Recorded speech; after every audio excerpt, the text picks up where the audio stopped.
Hello and welcome, ladies and gentlemen, to Arnold Anderson Stadium in lovely Brantford, Ontario for some Friday night IBL action here on Brantford Red Sox IBL YouTube as the visiting Barrie Baycats make their way in what was the longest commute in the league tonight, and on a Friday night. No wonder they were a little bit late to today's ball game. Apologies for the delay getting this contest started. The 22-16 Baycats already locking up a playoff spot, a high-seeded playoff spot at that. Today's going to be all about seeding for the visiting Barrie Baycats, while your Brantford Red Sox, freshly eliminated from the playoffs, but coming off 2 of 3, are going to look to keep their fine form up, win some games for the fans down the stretch, and, well, I have the pleasure of solo today, but the pleasure of calling, which should be a great Friday night of action. Hi, everybody. I'm Marshall Crocker, your commentator for the Brantford Red Sox, and no Brian Hawley alongside me today. We're going to go solo. Might have some special guests today on the broadcast here for most of this contest, but Sunday we are back. Our final game this year on Rogers TV. We'll have Brian Hawley and the whole crew back for that one.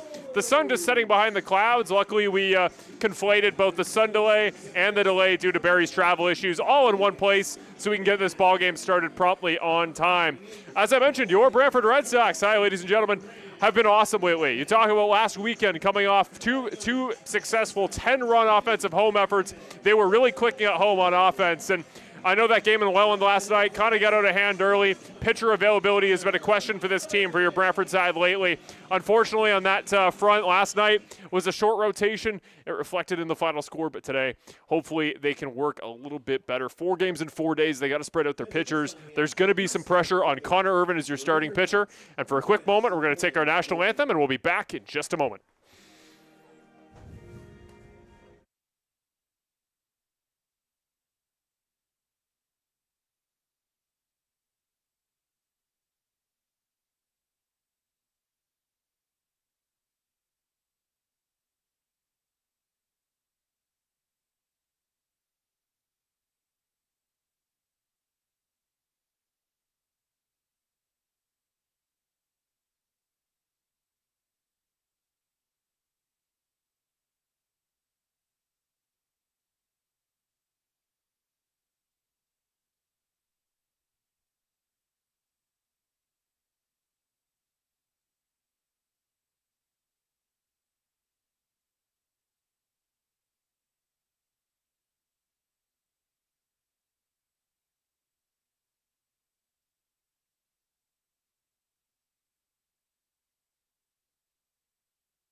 And with the anthem in the books, we are ready for a Friday night of IBL Baseball. 1 of 3 contests around the league today. The other 2 we'll talk about in our out-of-town section later in the broadcast.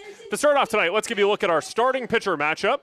A gentleman that has pitched in relief the last time he was here by way of the Barrie Baycats. Those of you that are here, diehard Red Sox fans, will remember a couple weeks ago, there was a home contest. The Red Sox were relatively out of their depth early on, but in the 8th inning, Jonathan Warden, today's starter for the Baycats, came in, allowed 5 walks in his first 5 batters, led to a big comeback where the Red Sox put up 5 runs, made that a contest. We'll see if we see similar numbers tonight. 9.41 ERA, not a huge sample size. Again, 14 innings pitched, reflecting the fact that he has been first and foremost a relief arm. But with so many teams around the IBL and so many games to play down the stretch, he's getting the call in today as a starting pitcher. Got to see if he can make a name for himself a little bit. The Baycats, one of the best teams in the league. And as I talked about last Friday with Brian, these top-of-the-league teams, any big breakout performance for any player on the team, pitcher or hitter, can make a big difference in it when it comes to assigning minutes for the playoffs. On the other side, it's the starter pretty much every week when we come to a Friday night home contest. It is Connor Irvin on the mound for the Brantford Red Sox, one of the few pitchers on this team with 2 wins on the season.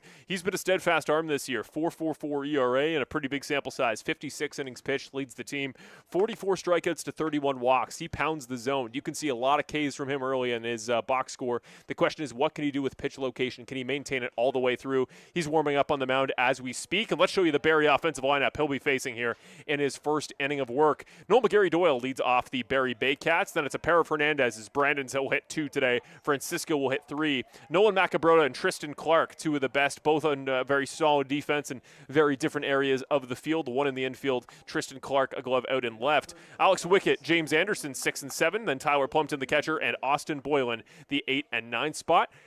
Leading off today, Noel McGarry-Doyle getting set to go here to face Connor Irvin for the first time today. In a few moments, we'll give you your Brantford Red Sox defense.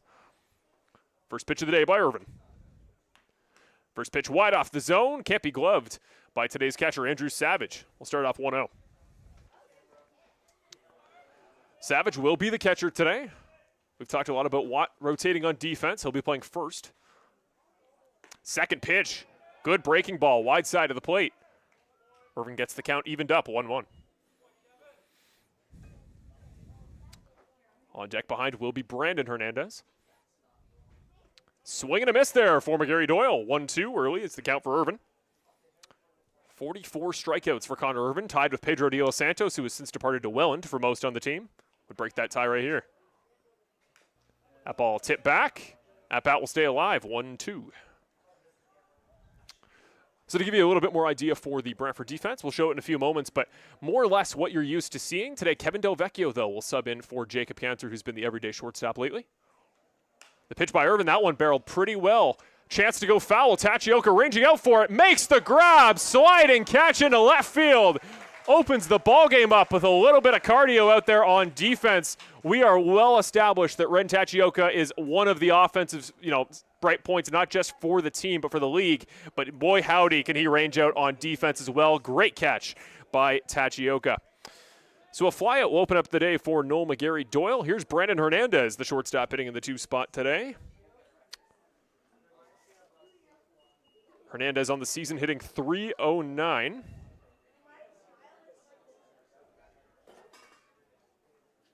First pitch, a breaking ball from Irvin. Home plate umpire says a little bit too wide. He'll go 1-0 here early on.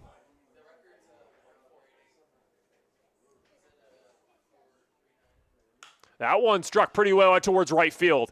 Ranging back is Black. Back in Black, back is Black. Makes the catch. Textbook defense from a guy that with Ethan Powell's return to the defense has been back to the everyday outfield defensive position, and Brody Black has as good a range as any player on the team. A second flyout to open up this inning for the Barrie Baycats, and this is something we've seen from Connor Irvin the last couple weeks. It's what's made him so volatile. The ball will hit the bat of a lot of players for these road offenses. The question is it a flyout, a ground ball, or a rare hit? And Irvin's done pretty well limiting hits lately. That one too high and inside, ball 1. This is Francisco Hernandez, the DH.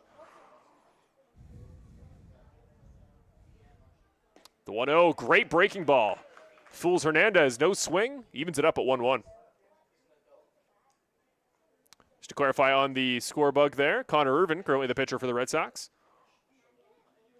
That ball tipped foul back into the, of course, road dugout. Brian and I have talked about all season. Always seems to be that roadside dugout that gets the deflected foul balls. 1-2, Irvin could end the half inning with his first K of the day right here. That ball low in the dirt. Well blocked there by Savage. Count will go 2-2.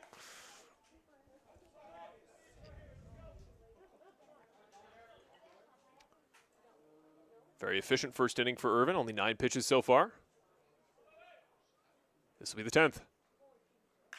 That ball fouled well off. Parking lot area. Heads up. A ball luckily bouncing over the first base parking area. Came very close, I believe, to hitting a vehicle. Always a storyline we keep an eye on here in Brantford. Still 2-2. This is Irvin to Francisco Hernandez.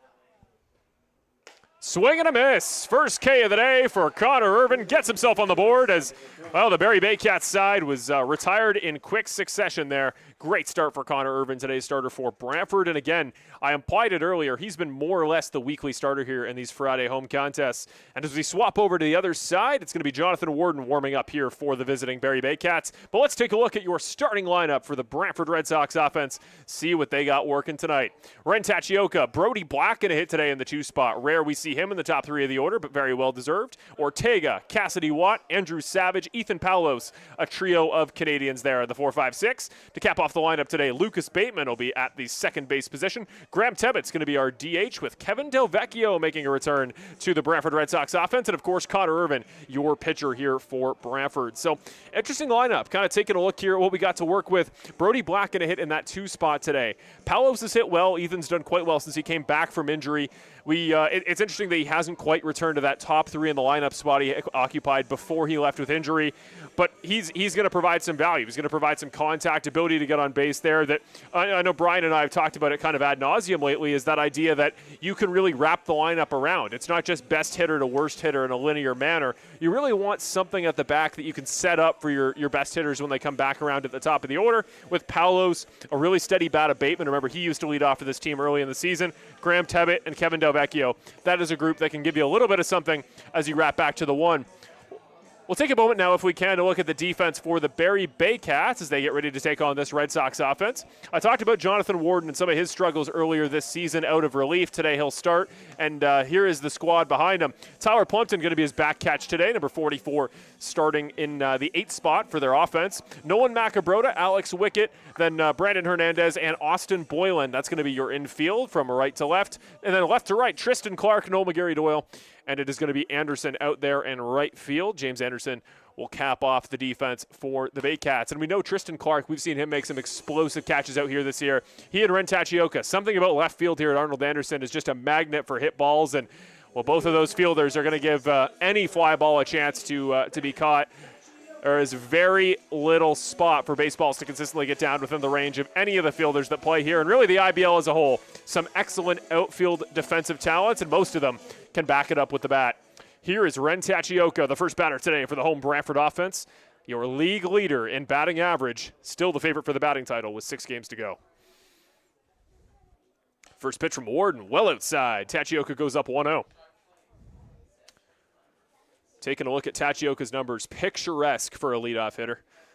.438 he's hitting on the season, 13 walks to 15 strikeouts. The 1-0 becomes the 2-0. Started wide, ball got even wider. 2-0 now here, and well, he's an on-base threat to say the least. 22 stolen bases, 1 caught stealing. Bit of a controversial one at that. Tachioka is the last guy you want to let on base to lead off a game. Here's the 2-0. Shows bunt, doesn't need it, and the ball misses wide. 3 balls to open up the game from Jonathan Warden. And Ren Tachioka, got to think he's not going to make it easy to work himself back in the count.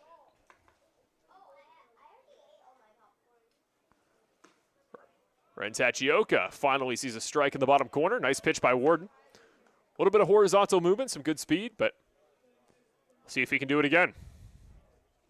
Here's the 3-1. That ball popped foul up and over our heads. Warden puts himself in a full count position. Remember, 13 walks on the year for Tachioka, but only 15 strikeouts. He does not go down on strikes very often. See if Warden can record one here. That ball, nice job to keep it foul there. Warden's doing a better job finding the strike zone. Full count, number 14 is going to make him work for it. Next on deck, Brody Black, Chris Ortega going to be 2 and 3. Saw Black make that awesome defensive catch in the first half. That ball struck pretty well by Tachioka. Straight out to left field. Tristan Clark narrowly needs to make a step for it. But at least Tachioka, again, we always talk about it with Brian Hawley. Valuable at bats, trying to eat up pitches, trying to work your way a little bit into the contest to just raise that pitch count for Warden. 7-pitch first at bat. I think he'll take that if you're Ren Tachioka. Here comes Brody Black, the right fielder. Still top 3 on the team in RBIs this season.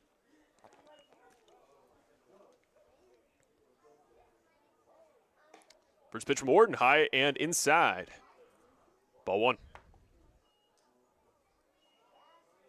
Yeah, Brody Black this year, 30 hits on the season, but he's turning them into RBIs.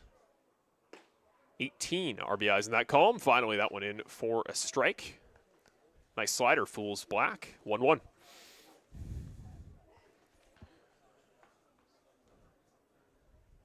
Here's the pitch. That one a little bit wide. Home plate umpire agrees. Ball 2.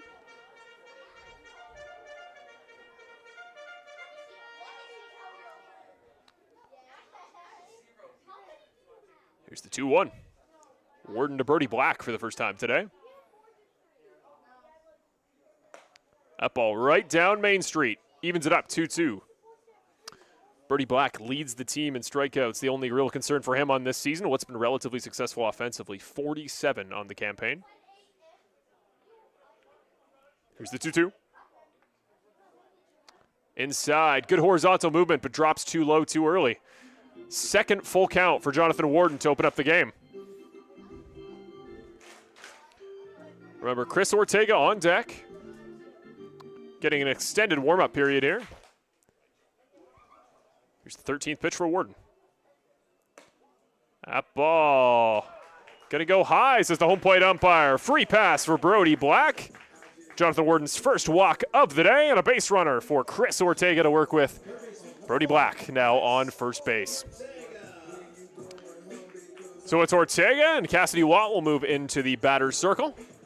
Cassidy Watt, bit of a preview, was today's guest on the Brantford Red Sox Report. That episode will go out sometime next week. Also prepare for episode 4 with Julia Vina, our in-game host. Should be posted sometime tomorrow.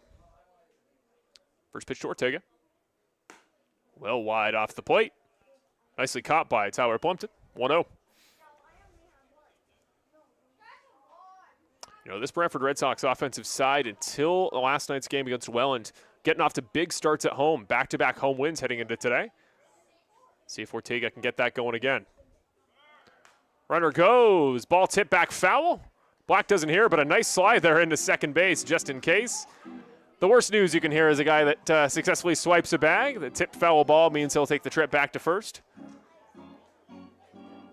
Something to keep Jonathan Worden guessing, though, you know, now that he's had it in his head that Black is a threat to swipe the bag. We'll see what he does to keep an eye on him here.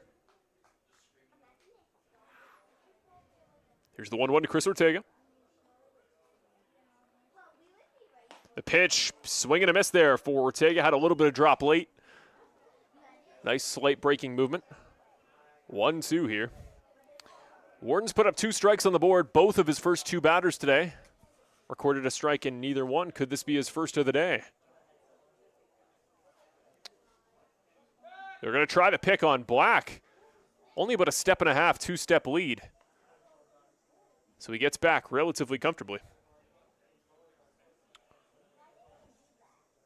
The gold number we always give is 15 pitches as a pitcher. You want to average per inning. This will be Worden's 15th with only 1 batter retired. But the 15th is a strikeout. Chris Ortega sits down, strikeout swinging his last 2 pitches of the at-bat. There's Cassidy Watt, as always. One of the best characters in the league. Gives a quick fist bump to the home plate umpire. Quick fist bump to Tyler Plumpton, Barrie's catcher. He's hitting today from the first base position. Was the longtime defensive catcher for this team early in the season. Still an option at that role, but he's since given away to Andrew Savage, who now warms up on deck. Black still on first. The first pitch. That ball, bottom part of the zone. Home plate umpire is going to give it to Worden.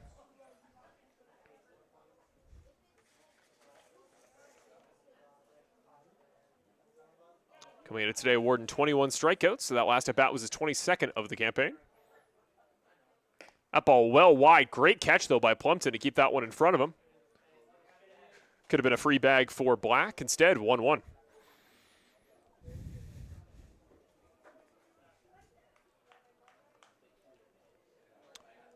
Black about a 2, 3, 4-step lead.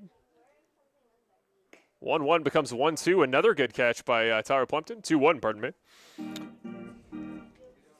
Black showing a little bit of movement there on first base. Something to keep an eye on if you're Worden.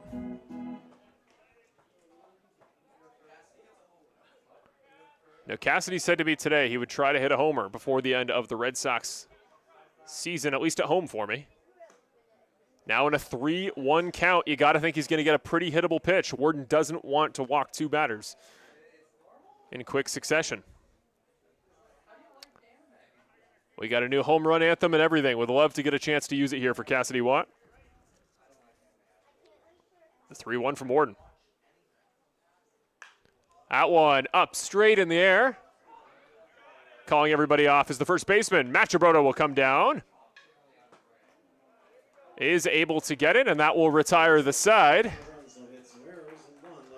So narrowly a chance there for Cassidy Watt. He got a very favorable count, unfortunately. Gets the bat on the ball, just doesn't quite get the trajectory he needed on it. That'll end the first inning there. The walk for Brody Black, no other offense other than that. And Jonathan Warden, a strikeout to open up the contest. Let's take a look now. We didn't get the chance to earlier at the Brantford Red Sox defense to get a look at the defensive side for the home team.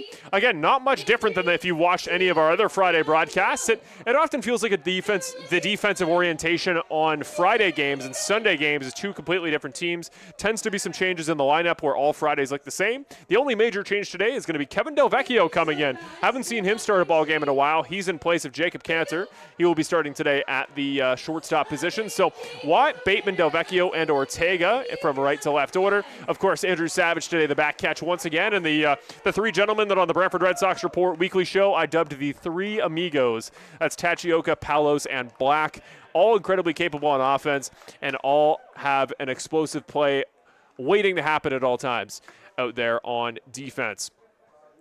Second inning work here for Connor Irvin, and only 11 pitches there in that first inning. We talk about efficiency. We talk about keeping the pitch count down. And one thing I spoke about pregame today with today's assigned manager, and of course team owner Terry Smith, is the importance of these 4 games in a row streaks, where just arms and the health of arms is so important. A lot of players recently just single game absences due to illness or other factors. Trying to find arms has been difficult here for this Brantford Red Sox side. Trying to find healthy arms, and the guys that come in to start have done an exceptional job working late into ball games. And even the guys last night, 10-0 loss on the road against Welland, still doing the unfavorable task of just eating innings, getting through the ball game. The later Connor Irvin can go into this contest, the more it will help his team this weekend. Here's Nolan Macabroda for the Barrie Baycats, hitting fourth. First pitch picks the bottom corner well. Irvin starts off the second with a strike, just as he did the first. Some stats here for Macabroda, hitting .333 on the campaign. That ball in the dirt. Got a swing, too. Macabroda, 37 strikeouts, but 21 walks. An unbelievably high total here for the first baseman. 33 RBIs on the season, leads the Baycats. That ball in the dirt. No swing this time for Macabroda. 1-2. Really, really great player. Macabroda also leads in hits, 47 on the year, and 141 at-bats. That is an unbelievable amount of usage. Here's the 1-2, Connor Irvin. Looking for strikeout number 2. Gonna hold off, gonna take a quick time.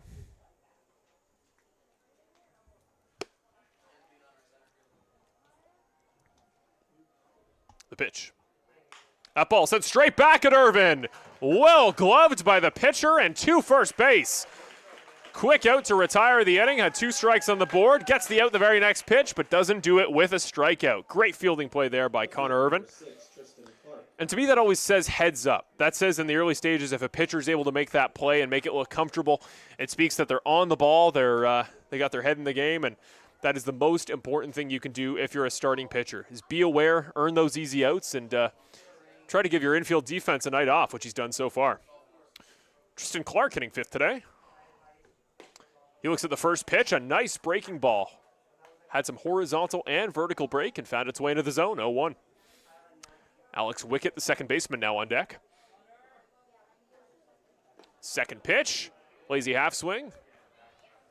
No need to appeal. They'll say strike. 0-2 here for Tristan Clark. IBL All-Star Reserve this year, hitting .322. 30 ribeyes on the season, but a 31 strikeout to 10 walk ratio. Almost made that 32 strikeouts, but the home plate umpire gives it to the batter. 1-2.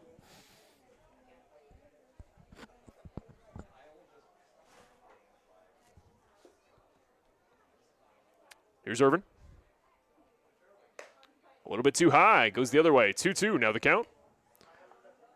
Irvin already 1 out in the inning. 19 pitches in the ball game. Our theory is always 15 per inning, so if he can stay under 30 pitches here in the top of the second, he'll be making good pace through 2. Here's the 2-2. That ball struck pretty well Past the shortstop, in between Ortega and Del Vecchio, rolls out to left field. It's going to be Tristan Clark to open up the ball game for the Barrie Baycats side, and the first hit of the contest for either team. A single for Clark will bring up Alex Wickett behind him. Second baseman here for the Barrie Baycats. First base runner a Baycat has seen in front of them today. Just like Clark, Wickett's hitting .333 on the season, though with a smaller sample size.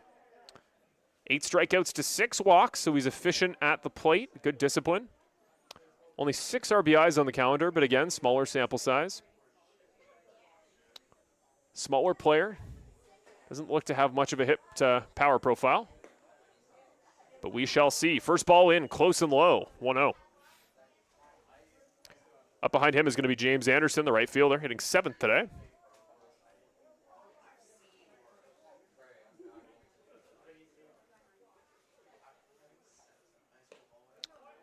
He picks the corner the other way, evens it up, 1-1.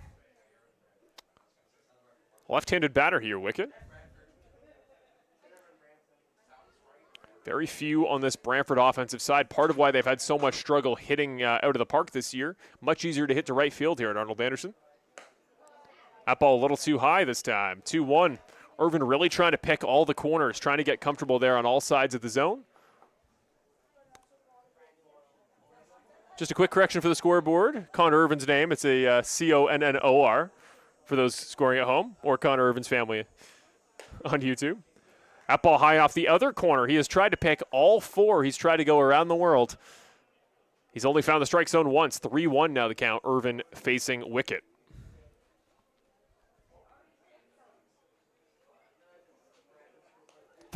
Hits the batter. Catches him up towards the elbow. Almost funny bone area for Wickett. He'll jog off. Hampering that, looks like that right arm.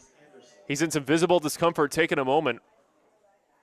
He's got the first base coach out there checking on him. We'll see if he's good to go there on base. 3-1, a ball wide would have been ball 4 anyway, but the ball hits the batter. So the same result. Runners now on first and second for Connor Irvin. It's James Anderson, the right fielder. Once Wickett is ready to go, which it looks like he's more or less walked it off. Good on him. Speaks to his toughness, and he's already taken about a 3-step lead. Ready in the case that Anderson can put ball to bat. Here's the first pitch. Great breaking ball, bottom corner. Puts Anderson behind 0-1. I want to say thank you to all of you watching on YouTube, on Brantford Red Sox IBL YouTube, whether you're a Brantford fan, a Barrie fan. Doesn't matter. We thank you for joining us.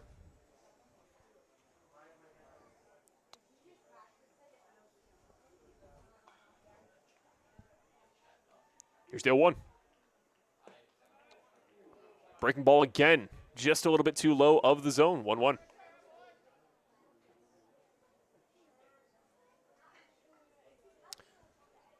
I believe, if I'm not mistaken, last time we had a Barrie road game here in Brantford, we had Tammy Bedford in the chat being very active. We welcome her back again. The 1-1 pitch. That ball wide off the plate, 2-1. I got to say, you Barrie Baycats fans out there, both got the chance to speak to many of you at the IBL All-Star game this year. We see you always in the YouTube chat. You guys are active. You travel well. You're very, very passionate about your team, and still some fans here live in attendance at Arnold Anderson today, despite the travel on a Friday night. Hats off to all of you.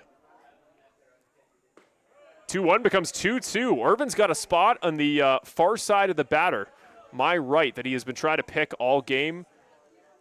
And he is starting to find it. 2-2, 1 pitch away. Could be his second strikeout of the contest. But this, a high leverage at bat for Anderson. Got runners on first and second. That's Clark on second, Wickett on first after the hit by pitch. Now the catcher Plumpton on deck. 2-2, did he go around? Yes, he did, says the home plate umpire. Anderson down on strikes on a close one. Just barely went around, but it's enough that the umpire will send him to the bench. A couple words there from Anderson. But either way, the ledger will have that as Irvin's second strikeout of the game. Still runners on first and second. Here is Tyler Plumpton, the catcher, hitting in that 8 spot today. Final batter on deck for the day, Austin Boylan. Now up in the batter's circle. First pitch for Irvin is in for a strike. Irvin has put nothing down the middle to this point.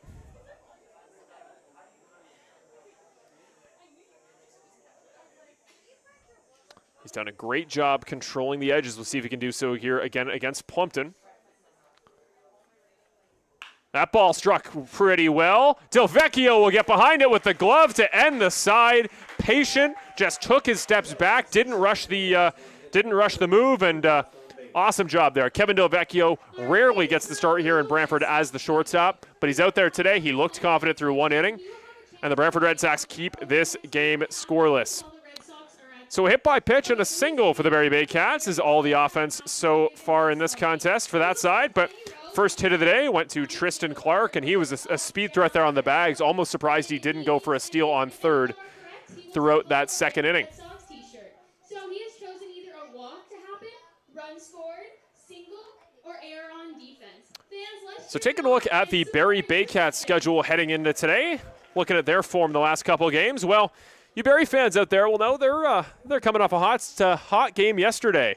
You got to think the bats are still a little bit cool, even with the long drive here from Barrie. 20-4, that contest at Athletic Culture Stadium yesterday against the Toronto Maple Leafs. 20-4. That Maple Leafs team is always better on the road, and to beat them by 16 suggests they're coming into here with a fair bit of form. Before that, though, bit of a rough skid. There was the 4 losses in a row, 2 of them to Welland, which, speaking from people here in Brantford, that the Welland Jackfish have had the number here of the Red Sox most of the season. I'm not going to fault you for that, but a close loss there to the Kitchener Panthers, 9-4 that contest, and earlier that week, 10-6, making the win against Toronto last night more of a revenge contest. That was in Toronto. Let's take a second here, if we can, to look at the IBL standings for the entire league heading into today's contest. Again, the Brantford Red Sox already mathematically eliminated from the playoffs with last weekend's results. Again, the Brantford Red Sox went 2 for 2 at home last weekend, which, you know, they did everything they could and what they could control, but they had dug the hole too long ago. With wins from Kitchener and Guelph, they officially worked their way into the playoffs officially, and the Brantford Red Sox since then have known they are out. But we've said it all season. One thing we've all talked about here, and the personnel for Brantford is as well understood, is that this season is a building block. And I said it on the Brantford Red Sox report. I believe it was episode 2 earlier this year. This year is year 1 for a new Red Sox organization. You know, don't put the pressure of the franchise on you. Make a fresh start. Make changes. Build a structure. Build a culture. And, you know, really try to facilitate next year being the year you really push for wins. And you're playing with house money is the term I would use. Cassidy Watt said that very same thing today when we did our interview for next week's Brantford Red Sox report. It's a good culture. It's good vibes around the Brantford Red Sox organization among the players, and what better way to keep that going than a home win here on a Friday night. That's the first pitch here. Nice slider from Jonathan Warden. First pitch he's thrown today against Andrew Savage, who will lead off the second inning. Savage the back catch today. 0-1, that ball struck just foul. They're going to call it fair. Got over the bag. It was close by a hair. Here comes Savage rounding first. Out to second, a stand-up double for Andrew Savage. That ball could narrowly have crossed the plate more. Was very close, looked foul off the bat, but fair, says the ump. And that is a double to open up the second for Andrew Savage. Now Ethan Paulos, who again has recently returned from injury, has been exceptional since he came back, just as he was before he left. Was on the fringes of all-star contention earlier this year, and he settled back into that form since his return. First pitch wide off the plate for Warden. That was Savage's second double in his time as a Brantford Red Sox. Only 19 games he's played in. He was a midseason acquisition. But Savage has looked relatively solid on offense. Another example there is a nice pitch by Warden in the bottom corner. That'll even the count up for Paulos, 1-1. Now on deck is Lucas Bateman. Warden kicks and deals. Swing and a miss there for Paulos. Thought he would have timed it up, but just missed, 1-2.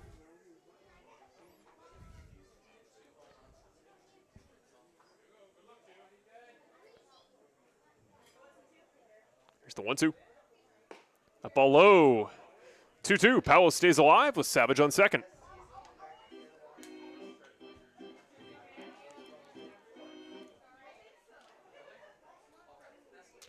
Jonathan Warden. This will be his 27th pitch. Kicks and deals. That one shot back at the pitcher, similar to Irvin's play. Takes a look at second, thinks better of it, and makes a nice throw to Macabrota. That will retire Ethan Paulos. So we've seen a good pitcher play here on defense in both halves of the second inning. One from Irvin, that was the quick comebacker. A little bit more time there for Warden to make that play, but did so with confidence and poise. And you see there on the left side of your screen, Andrew Stavage still on base. 1 out in the inning, and now he's got Lucas Bateman, the second baseman, former leadoff hitter for this Red Sox ball club. A guy that knows how to get on. See if he can do so for Savage. First pitch a little bit low. Warden showing a lot more movement than I remember back in that relief contest a couple weeks ago. He's visibly grown as a pitcher today, getting the start. Really struggled with location on a simple collection of pitches. Today he's showing a little bit more variety. Here's the 1-0. That one wide and high off the plate. Going to make it 2-0 here. And well, we've talked a lot about this season, how the Brantford Red Sox offense is very momentum-oriented. They get one run, they come in bunches. Warden seems to be the same here for balls. He seems to lose the zone, and if he does, it's hard to get back. But once he does, he's got some good stuff. Here's the 2-0. That ball fouled right at the first base coach. 2-1. So Graham Tebbett, today's designated hitter on deck for the Red Sox.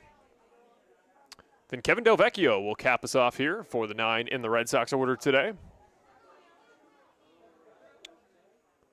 Here's the 2-1. That ball low for Bateman. 3-1 now the count for the second baseman.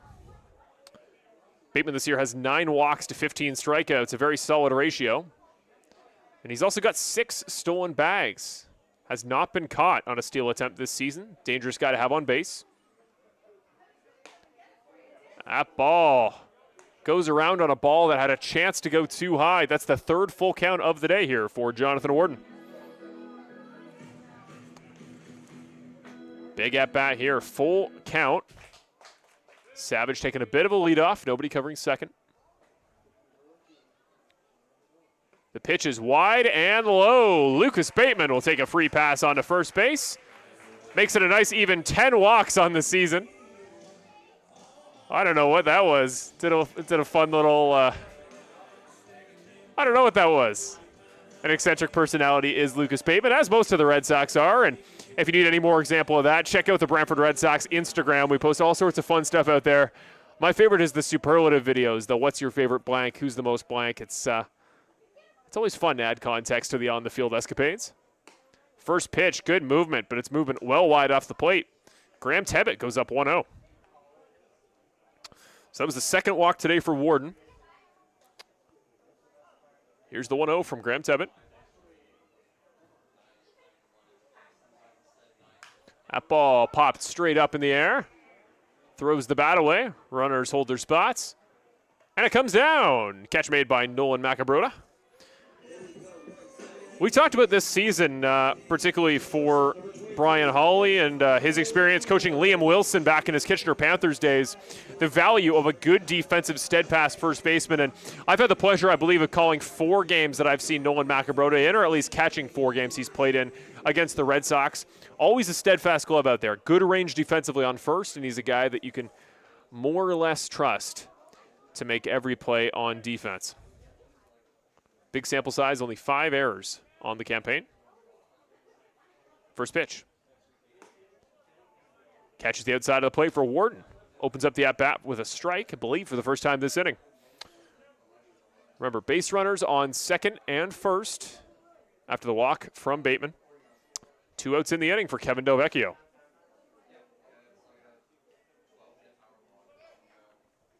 Here's the 0-1. Well wide. Jonathan Warden misses his spot. Delvecchio evens up the count at 1-1.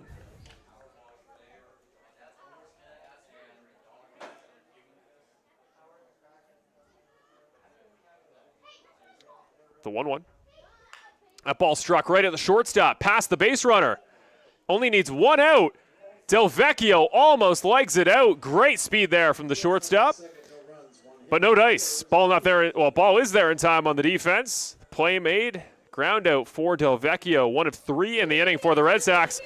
And that will bring the second inning to a close. 37 pitches already for Jonathan Warden, but he's looked steadfast, showing good stuff. It's just going to be the efficiency, about getting quick at-bats. And really, Irvin's had a lot of success, not just today so far, but all season in that category. Ending at-bats quickly, putting the ball on the ground and letting his defense do the work. And as the season's gone on, the Brantford defense has gotten more and more reliable and trustworthy.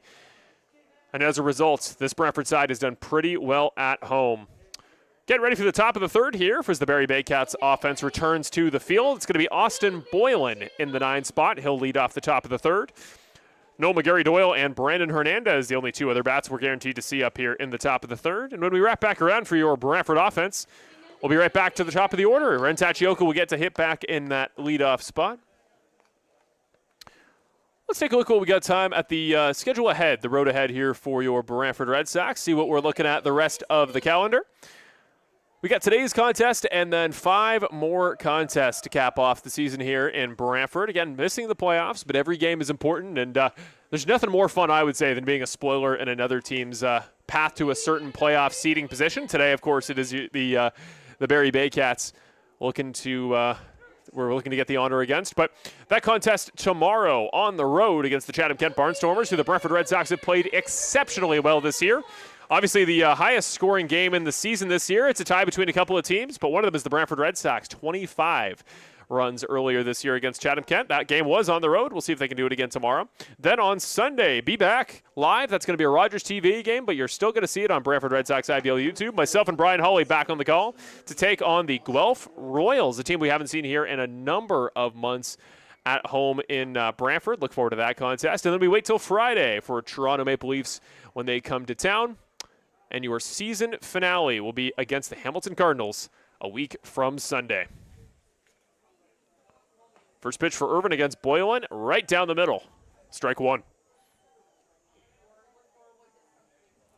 So we talked about Warden. It was 39 pitches through 2 innings. It was 30 for Irvin. That's the 32nd pitch and the second strike to open up the inning as Boylan swings and misses. It's always the gold number we give. 15 pitches an inning is good pace as a starter, and Irvin, he'll keep that going if he can get out of the inning before his 46th pitch. That one in on the close side. Had a chance to test the zone on Boylan. Boylan holds off, 1-2. And Austin Boylan, small sample size, only 24 at-bats. Hitting a perfect quarter, 250 on the air.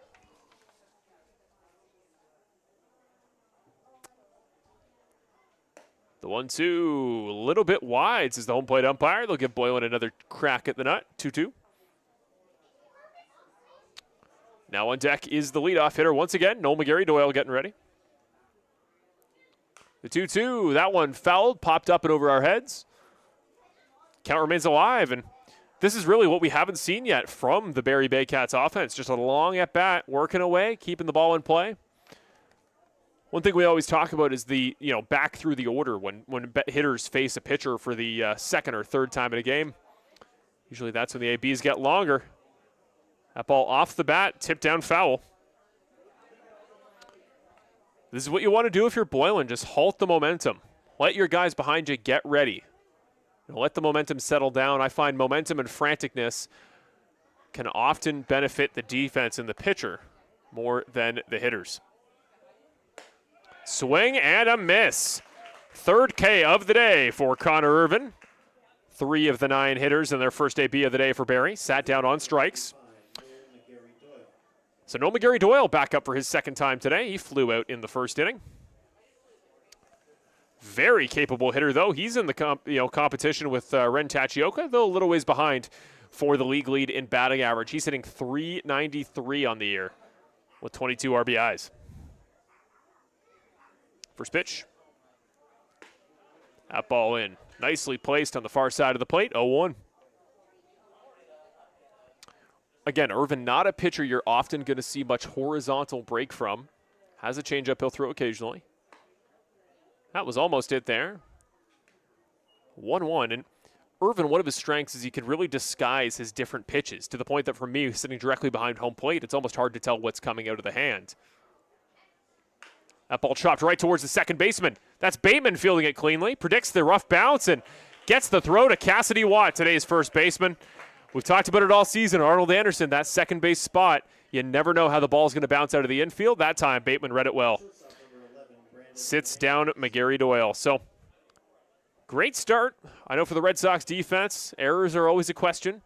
Sometimes they can get frantic. They can push the pace too much. So far, have been professional and poised. Here's Brendan Hernandez, third batter of the top of the third. He flew out in the first inning. First pitch from Irvin. That ball high and wide, ball one. If he can record the out within the next 4 pitches, he can stay on pace for that 45 number. Here's the 1-0. Ball nicely placed in the middle of the zone. Evens it up, 1-1.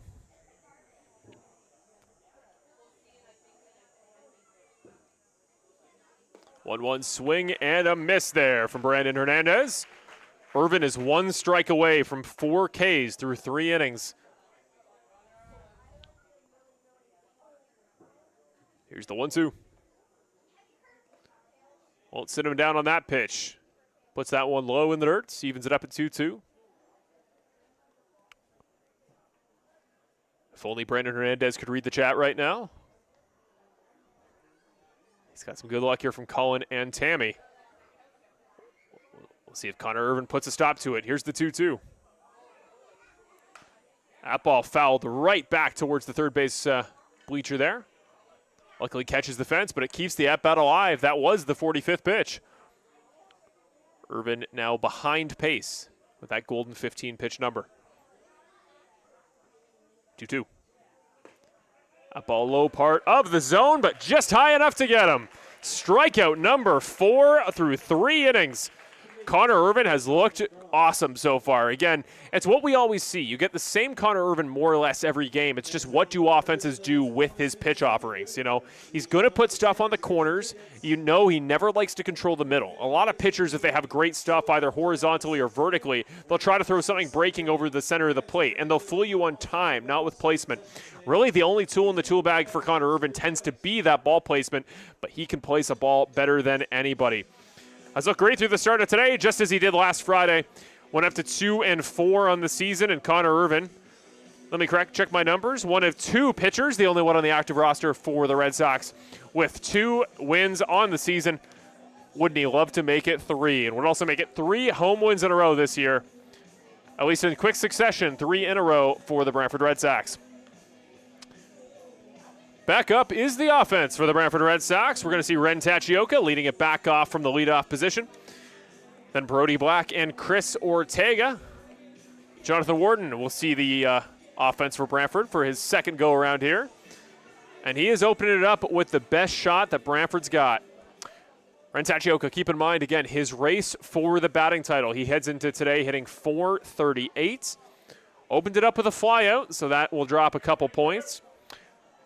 I was told today by one of my volunteers, just quickly correction, no runs so far for either side. Just a rogue 1 should be in the hit column. This game's still tied at 0s. Barrie and Brantford, 0 apiece. But a stat I got earlier on today is technically, well, not technically, it is a fact, but if Tachioka is able to hit .750 the rest of the way, he would break the all-time record here in the IBL for batting average in an entire season among batters with more than 100 at-bats. Now, I said that's a little excessive. You know, 6 more games to hit .750 in that stint. Tachioka's one of the best, and if he can do so, I give him even more credit. We'll cheer here. .750 down the road would get him the record, but for now, let's worry about the batting title. Shows bunt, drops it back, and luckily that ball does just miss the zone. If you read even the first line of the scouting report here for Ren Tachioka, you know that he is always a bunt threat. He loves to show bunt, often switches to hits, and he's just a guy that's always very poised. He's very dialed in, and he can make that decision, that swing decision, but also the decision to bunt on a moment's notice. Here's the 2-0. Wide off the plate low for Warden again. We talked about it earlier, these innings, he's really struggled at the start to find his placement. Tends to find his spots as the inning goes on. 3-0. Shows bunt, doesn't need it. 4-pitch walk to open up the inning for Ren Tachioka. And just a tip out there for any road pitchers that make the trip to take on Brantford. You do not want to put number 14 on base. Tachioka will hand off his stuff, his elbow guards, and his bat to bat boy Emmett Cooper. All-star bat boy, I might add.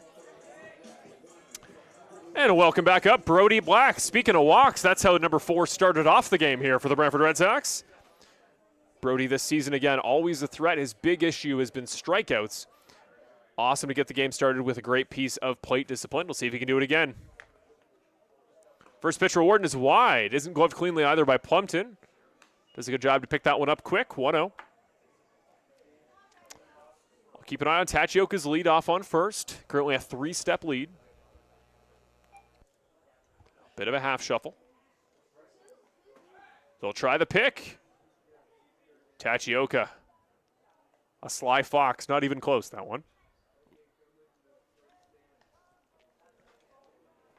Here's the 1-0. Tachioka leads off again.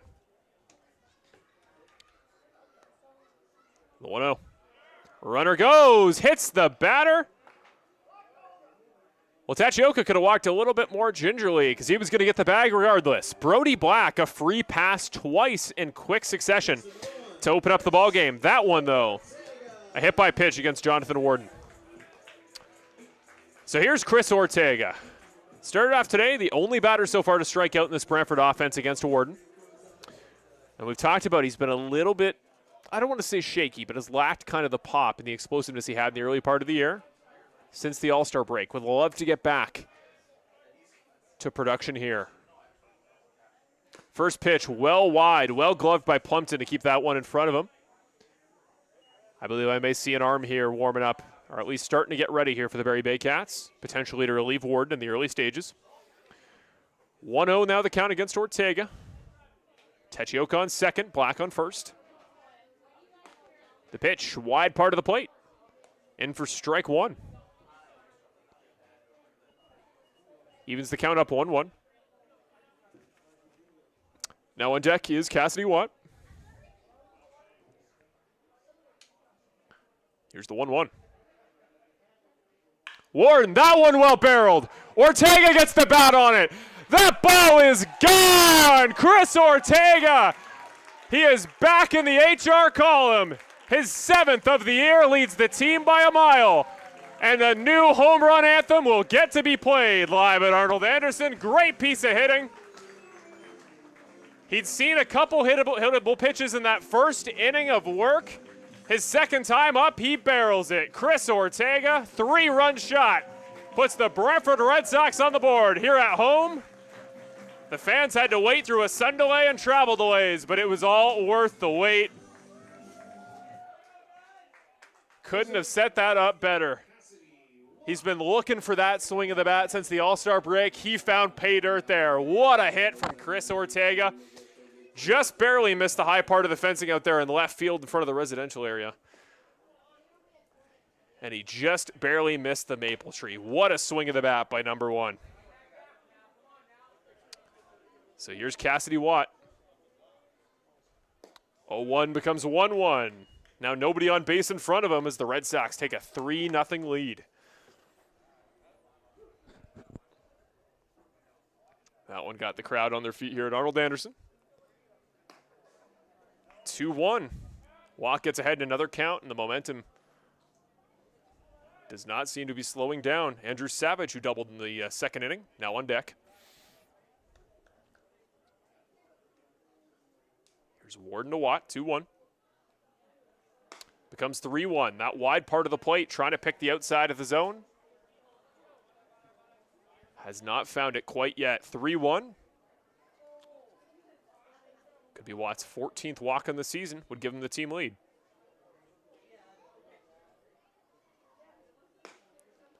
Won't do it on that pitch. Full count, the 4th of the day for Jonathan Warden. Nice strike there on the bottom side of the plate.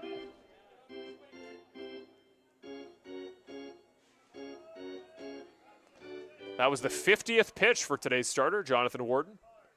Full count, no outs to Cassidy Watt. That ball Well swung on, fouled off towards the junior field here. Luckily doesn't appear to hit anybody or any vehicles. Count stays alive.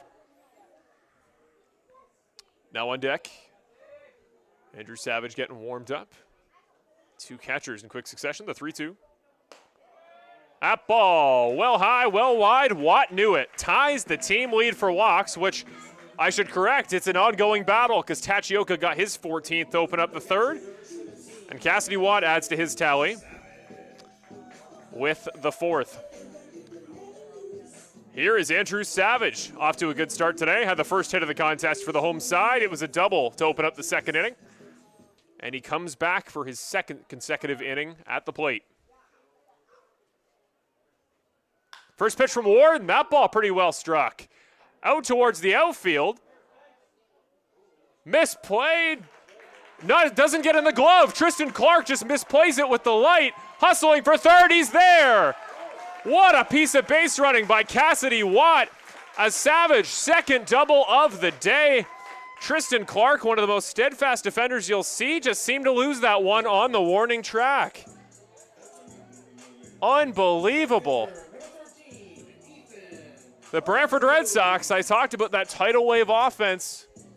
When it rains, it pours. They heat up quick. And well, Andrew Savage had 2 doubles on the season into today's contest. He's got 2 today. 4 now on the season for number 17. So no outs here in the top of the third inning. For those that are wondering, if you want to elaborate, as the mound visit takes place for the first time today as the Baycats check in with Jonathan Warden. It was the Barrie Baycats who were having travel issues today. Got to this contest about 10 minutes before the advertised start time. We worried about, is that lack of preparation, is that urgency maybe going to play a part? Didn't seem to in the first inning, but since then, the Red Sox have controlled this contest on both sides. Warden's going to stay in the ball game, but no surprise, we do see an arm warming up there for the Barrie Baycats. We'll get you an ID on that potential reliever when we see them next. So 53 is the pitch count for Jonathan Warden as Ethan Palos faces him for the second time today. Might be the final batter to do so. Runners on second and third. That's Watt and Savage.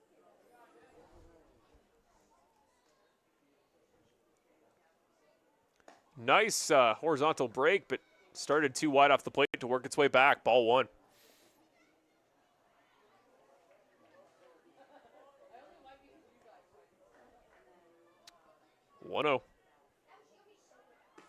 That ball wide again.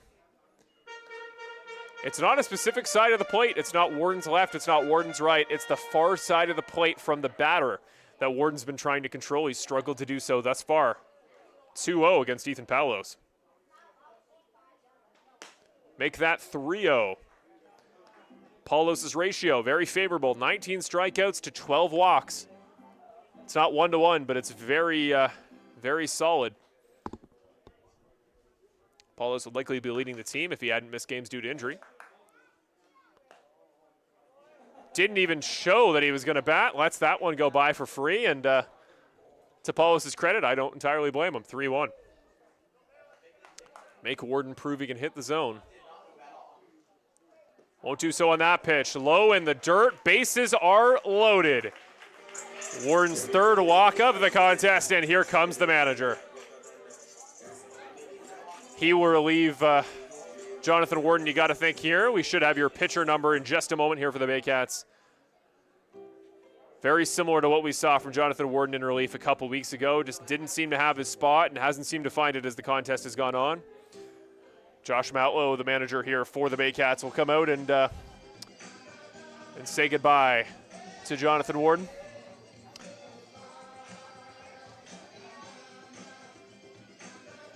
So here comes the relief arm, number 37 here for the Barrie Baycats. That is Jason Roach, the reliever who will be coming in the early stages. Still no outs in the top of the third inning. A relatively small listed roster in terms of available players today for the Barrie Baycats. Again, they had some issues with travel.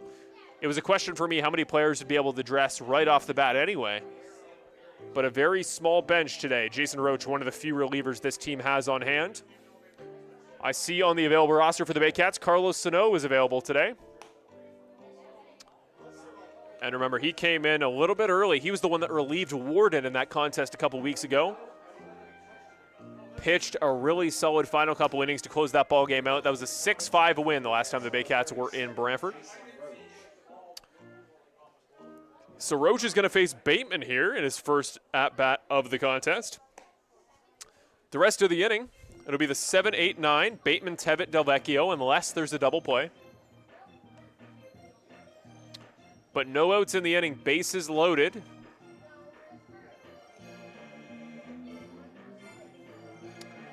The Red Sox make their way off the field, let Roach warm up. So just to recap this inning, for those of you just joining us here on Brantford Red Sox IBL YouTube, a huge offensive inning kicking off here for the home side. Inning was led off here in the bottom of the third, by Tachioka on base with a walk, and then Black following suit with a hit by pitch. Those two were on base for Chris Ortega, his 7th home run of the year. That a 3-run shot to left field just under the maple tree to make this a 3-0 contest. That's where the score stands at this point. But since then, we've seen a walk, a double, and another walk. And by the nature of the base running, the bases are still loaded. The score held at 3-0. And Jason Roach comes in and just about the toughest position you can as a relief pitcher.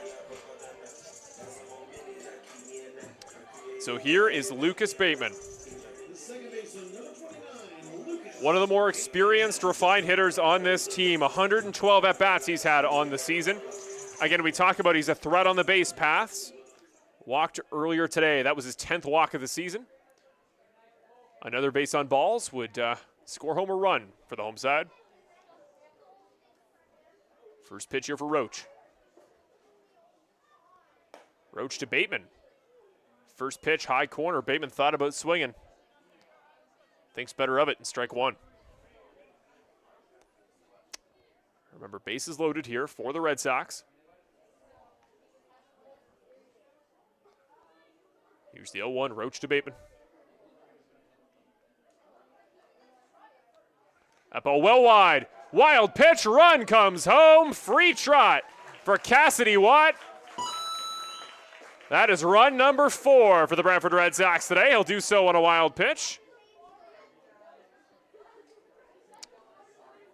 And right as he comes in the ball game, Jason Roach, the pressure on with the bases loaded.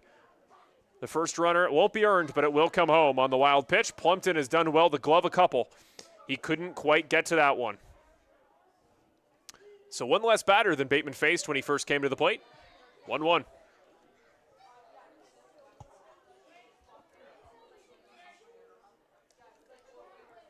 Kicks and deals. A little bit too much vertical break. Dropped low of the zone, 2-1. Graham Tebbett is the man on deck for the Red Sox.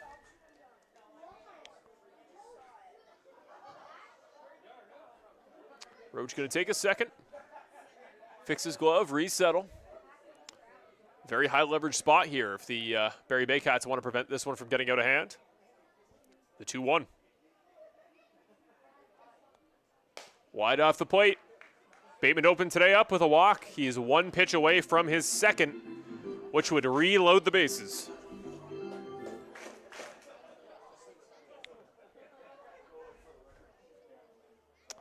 (3-1) is the count. Lucas Bateman, the man at the plate. That one wide in the dirt. Lucas Bateman's second walk of the day loads the bases again. As Watt came home on the wild pitch, he's been replaced, moved the order up. Savage now on third, Palos now on second, and it's Lucas Bateman walking the second time today to load the bases for Graham Tebbett. One of 8 players on the roster with a home run this season. Could see his first grand slam of the year with one big swing of the bat. Up a wide off the plate again. Roach having a hard time finding the zone, 1-0. Kevin Delvecchio almost legged out a single last time he was at the plate. He's back on deck. 1-0. Bases loaded. Tebbett, experienced veteran, he'll step off. You always talk about the older players tend to be the ones to try to control the time.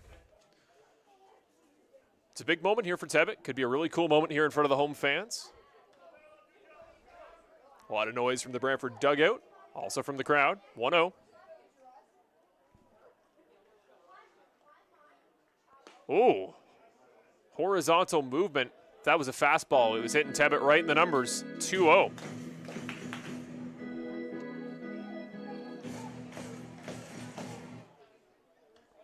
Relatively modest turnout here today at Arnold Anderson, but the fans that are here are getting loud. 2-0. 2-1 now. That ball fouled off at the parking lot area. Remember, Delvecchio on deck. If there are no double plays in the inning, then we should see Tachioka up for his third time through 3 innings. We now see another arm warming up in the Barrie Baycats bullpen. I talked about how few they had on hand.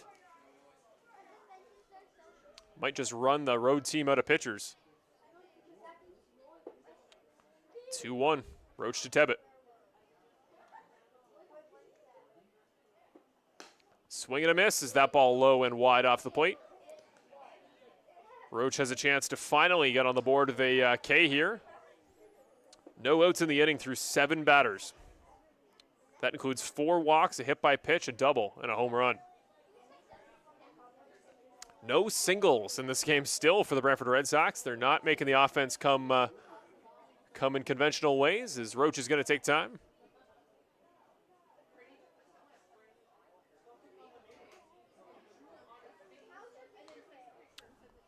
These night contests on Friday nights, the Red Sox offenses look good, at least through the month of July. Time again, this time called, I believe, by the batter.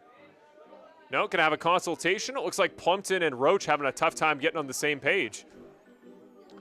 So Tebbett's going to try to stay warmed up here. A couple quick swings of the bat.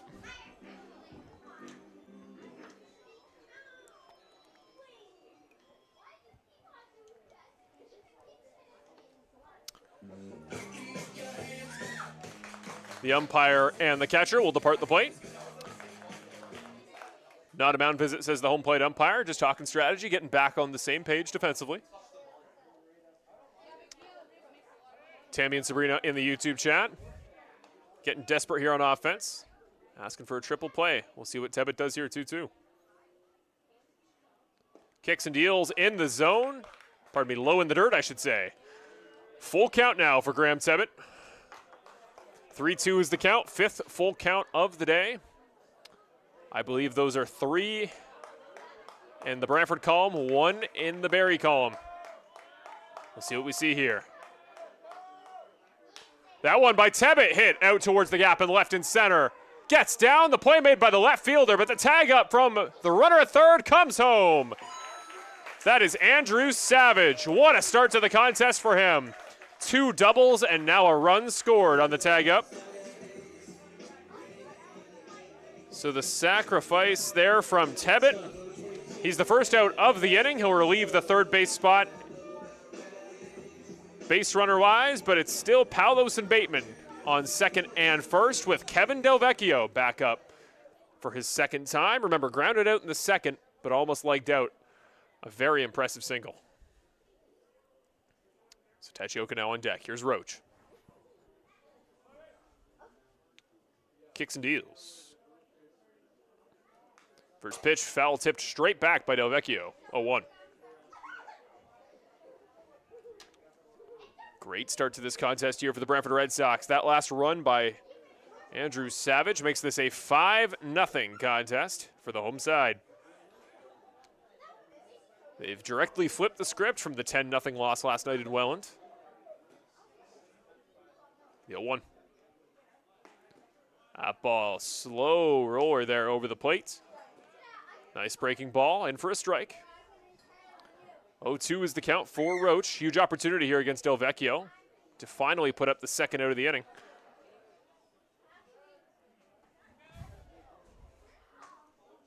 The 0-2 pitch. Oh, swing and a miss for Kevin Delvecchio. Ground out in the second inning, almost was in for a single that time. Finally puts the Barrie Baycats pitching staff on the board. Their first strikeout since Ortega, his first go-around in the first, and Ren Tachioka is back up for his second time in this inning. He led it off with a walk. The third of 6 today for the Red Sox, and he led off that big explosion that was later scored on that home run by Chris Ortega. We'll see what he sees here in terms of pitch variety with 2 runners on. First ball is high. Tachioka is a man who looks casual, who looks poised, and he looks like he wants Roach to prove he can control the zone. Nobody knows that strike zone better than Tachioka. Here's the 1-0. That ball popped up and over our heads. Goes up and over for strike 1, evens the count at 1-1. 2 outs still in the inning. Looking around the IBL to keep you updated for your Barrie Baycats in terms of seeding. The London Majors currently lead in London. That game in the bottom of the 4th, 4-2 the lead for the Majors. And in Hamilton across town, top of the 6th, the Chatham-Kent Barnstormers lead on the road, 3-1. Tachioka, big hack, just misses the baseball, 1-2.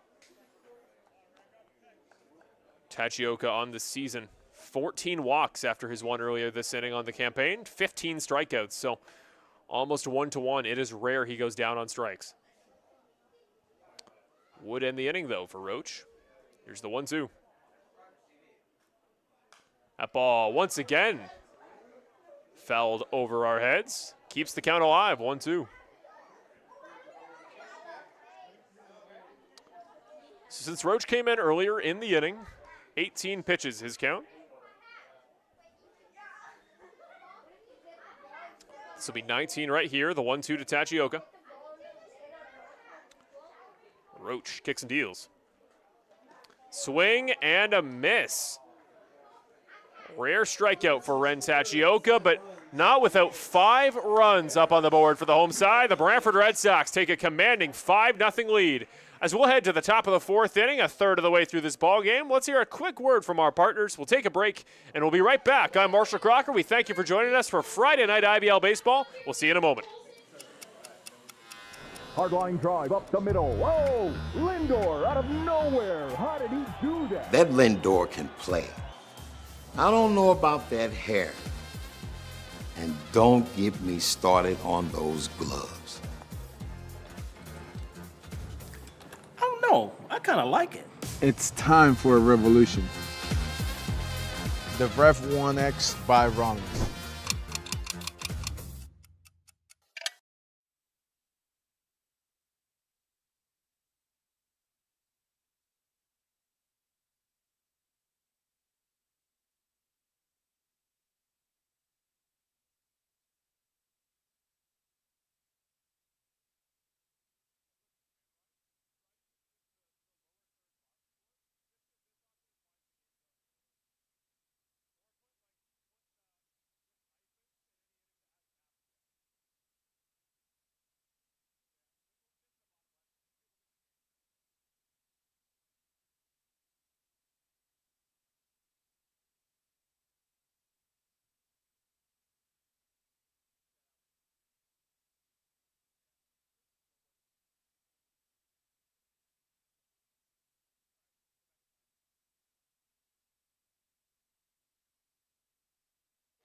And welcome back to Arnold Anderson Stadium here for Friday night IBL Baseball between the Brantford Red Sox and the visiting Barrie Baycats.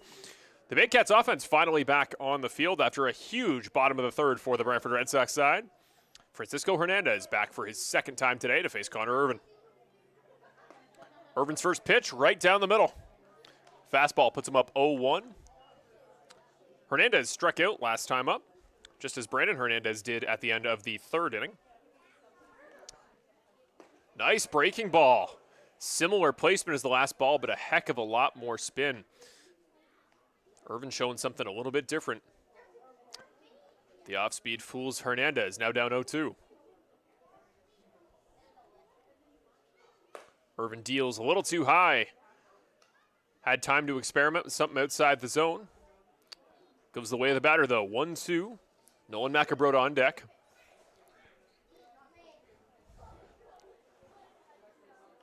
That one in the dirt now. Tried high, tried low. Hernandez has calmed himself down. He's not swinging at anything now. 2-2.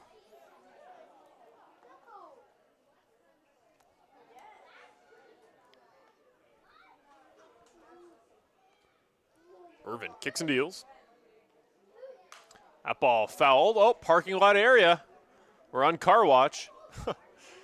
Any ball fouled off towards first base, always a talking point, although Brian's truck not parked there. He's not here today. Brian Hawley always tends to get the unfortunate parking spots in the first base line, so less of a storyline today.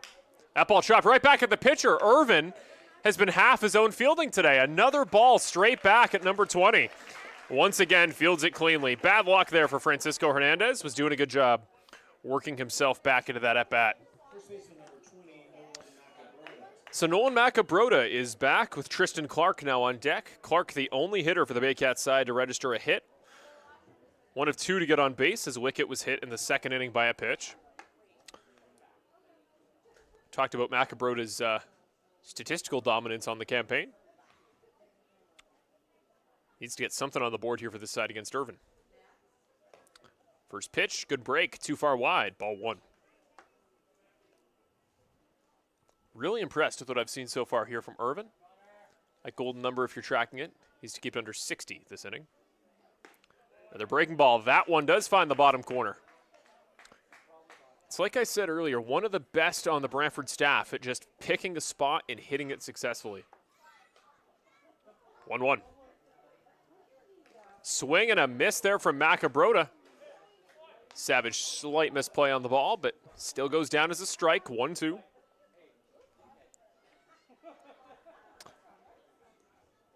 It's like there's two different understandings. It's like after the sun delay and travel delay, Connor Irvin's trying to get home. He's trying to retire batters quick, but the offense says no. Let's stick around for a bit. 1-2. Swing and a miss. Nolan Macabroda sat down on strikes. And Connor Irvin and the Brantford Red Sox as a whole are absolutely cooking right now. Insert some sort of joke about something's cooking and it's not the hot dogs out front, so-and-so. Not a good enough joke to sell it properly, so we'll move on. Tristan Clark back up after singling in the second inning. Remember, he got on, Wicket walked behind him, but then nothing after that from the Barrie offense. First pitch to Clark. Breaking ball, he looked away as though he was waiting for it to hit him. Did miss the zone, but won't hit Clark. Ball one. Irvin kicks and deals. That ball chopped. Shortstop, Del Vecchio fields it cleanly. Bounces away, can't make the play on it. Watt slightly misses it with the glove, and the catcher Savage all the way out to field that one. The runner is on first. I think they'll likely chalk that one up as an error. Throw is in time. Really nice play there from Del Vecchio to range out for that one. He has looked steadfast here in this contest. Again, a rare appearance as the starting shortstop for Del Vecchio, but his first real mistake of the contest. Try the bounce throw. It's always tough to field those as the first baseman, so we'll see who they chalk that one up to. Well, Clark's on deck, or on base, pardon me, for the second time today. Wicket's been there as well. We'll see what Alex Wicket does. First pitch from Irvin. That one struck pretty well by Wicket. Out towards left field. Settles under it as Tachioka. Catch made, and just as quickly as the door opens, Tachioka slams it shut. That'll bring the top of the fourth to a close. And what's the count for Irvin? I believe it's 59 pitches in the inning. He'll keep it under the golden number, 15 per inning, and he's still on pace through 4. So when the Barrie Baycats offense next returns, it'll be the bottom of their order, Anderson, Plumpton, and Boylan. But first, we are back to the top of the order for this third straight inning, as Ren Tachioka will come back up here. Or pardon me, Tachioka was retired last time around with a strike, so pardon me, it is Brody Black that's going to lead this inning off. Black, the man with the hot bat, Chris Ortega, after homering in the third to bring home 3 runs. We'll see him again for the third time, and then Cassidy Watt will hit in that 4th spot. Again, I want to plug the fact, next week, Cassidy Watt, your guest on Monday night's episode of Brantford Red Sox Report. Remember, we have been a little bit inconsistent. We've had a little bit of struggle with getting a consistent upload here on YouTube. But, well, if you want to avoid that entirely, check us out on Rogers TV. Rogers TV, Channel 20, every Monday night, 10 p.m. There's always repeated listings if you're in the Brantford cable market or anywhere around this part of Ontario. Check us out. Weekly show. Even if you're just a general IBL fan, you want to learn a little bit about baseball, maybe you want to get a commentator's perspective, maybe you want to get a player, a coach, our social media manager, our in-game host. We talk to everybody from every aspect of the Brantford Red Sox organization, and I think they're interesting interviews, not to toot my own horn, but I think they're fun for anybody just interested in baseball. Don't need to be a Red Sox fan to check them out. Those are out every Monday at 10 p.m. on Brantford Red Sox, Rogers TV, Channel 20. Speaking of Rogers Channel 20, Rogers TV will be covering that contest on Sunday. Really looking forward to that game this weekend. Again, Brian Hawley, my full-time color commentator, he'll be back on with me. This should be the last game I call solo this season, but those of you here in Brantford will know this was the order of operations a couple of times early in the year, but Brian has done an exceptional job coming in on color, and I want to thank, if they're watching out there, Spencer Seymour, Matthew Issacal. They did an awesome job last Sunday in that contest against Hamilton. They got to catch a win. They got to catch that second consecutive home victory for the Red Sox, and they did an exceptional job coming in relief. They are perhaps the best relievers the Red Sox have had all season. They were exceptional coming in for me, and I wish them the best of the luck. I'm sure we'll maybe see them in the future if they have any interest, as we just want voices that love baseball, that love the organization, and they were a check on both counts. Welcome back up, Brantford offense. Bottom of the fourth, here's Brody Black. First pitch right down Main Street. This is Jason Roach, who came in relief last inning after Warden allowed 4 runs. And then a wild pitch later scored 1 more. That was off Roach. 0-1, almost another wild pitch, but well gloved by Plumpton. Now 1-1 for Black, with last inning's home run hitter Chris Ortega now back on deck. Jason Roach, the 1-1. Great break there on that one. Inside of the plate. Fooled Black, and he knew it. Thought that one would creep its way back inside. Stays wide. Roach looking a little bit more poised to start off this inning. Kicks and deals, the 1-2. Swing and a miss. Brody Black sat down on strikes. Only the 4th K of the day here for the Brantford Red Sox. Last inning ended off with 2 in a row, Delvecchio and Tachioka. This inning starts off with 1 for Black. Jason Roach really starting to find his control of the zone. 3 straight strikes for the road pitcher. And fresh off that 3-run shot last inning, welcome back Chris Ortega.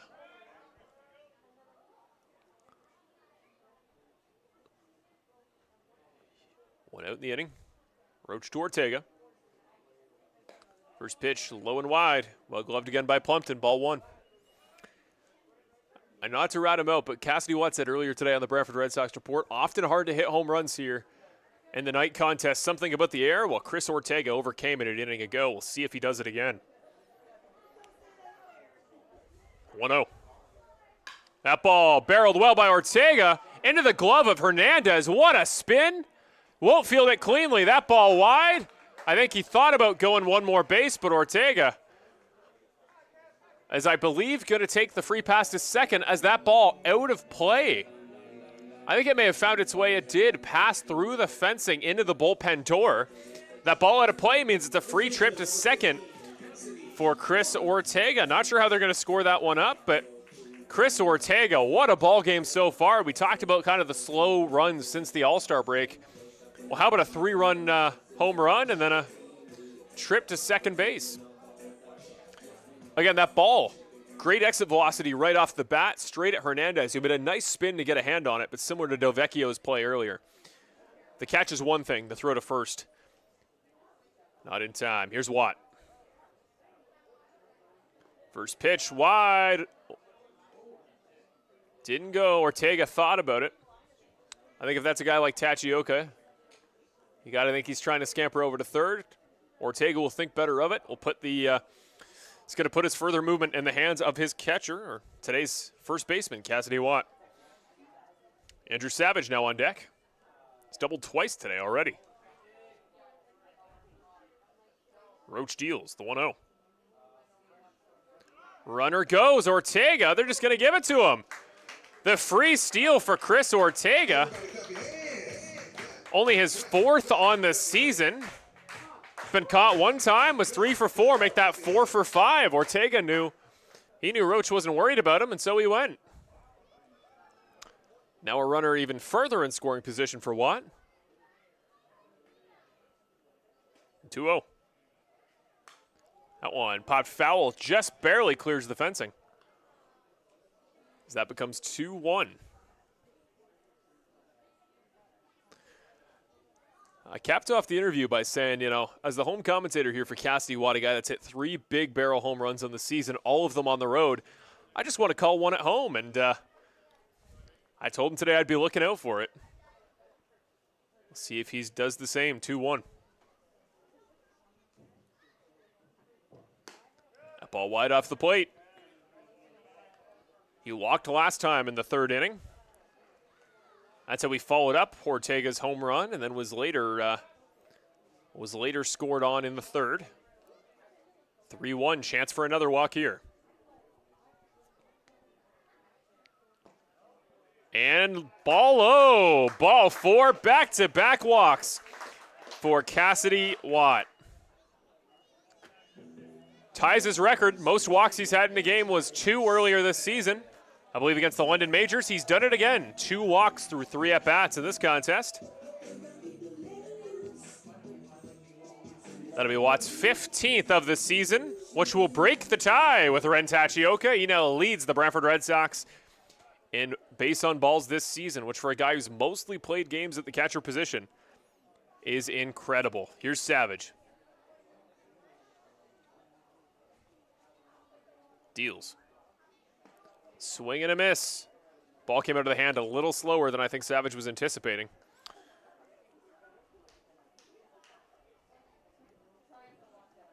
Now, I believe this will be the first time he's faced Roach today. But remember, Savage 2 doubles today. He's doubled his season tally of 2, has made it 4, and he's got runners on the corners ahead of him. The 0-1. Runner goes. Wild pitch. Here comes a run. Runner will head around 3rd. He's got to leg it out, though. The throw to 3rd. Not in time. What a piece of base running by Cassidy Watt. Oh, my goodness. Run comes in. Now 6-0 on the 2nd scoring wild pitch of the day. 1 by Warden, 1 by Roach. We talked about it earlier, the running joke that we always say Watt is athletic for a catcher. And he sure was. Way to leg that one out for 2 bases on 1 wild pitch.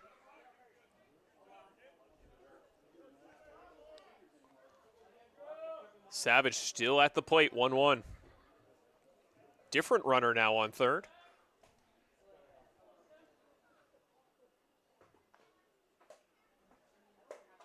That ball struck. Out towards center field, opportunity for the sack.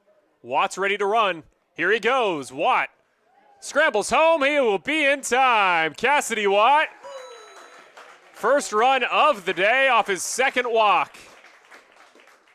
Kept the legs moving there, and this contest is now 7-0 for the home Brantford Red Sox side. What a contest for the fans here at Arnold Anderson. And what a 2 weekends of home baseball. Ladies and gentlemen, if you've thought about a trip down here at Arnold Anderson to catch a ball game at Arnold Anderson, you got to see one of these home games because this Red Sox side has been cooking the last 2 weeks in Brantford. First pitch wide to Palos, out of the glove of Plumpton, but no more base runners left with 2 outs in the inning, so doesn't need to worry about it. Roach still the man at the plate.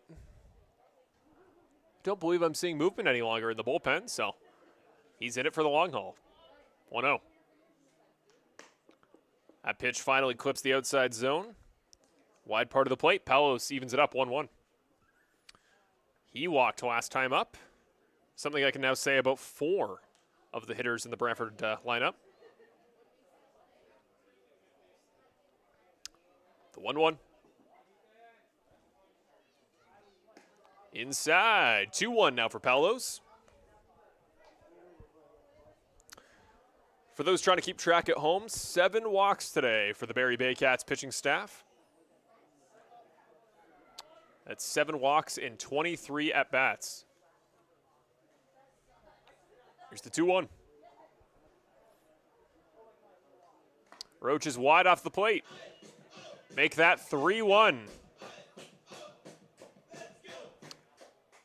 An 8th walk could make it 1/3 of the at-bats today. So far, walks for the Red Sox. 3-1 to Palos. And the free pass assigned to Ethan Palos, wide off the plate, back-to-back walks. What if I told you, ladies and gentlemen, that 3 Red Sox hitters have already had back-to-back walks in this contest? 7-0 the score, runner back on first. If Bateman does it a 3rd time, that would be 3 straight walks for number 29. Would also be 5 straight for Palos and Bateman as a pair specifically. First pitch. Up ball wide and in the dirt. Palos will take a free trot off to second. Probably could have had third if he wanted it at this point.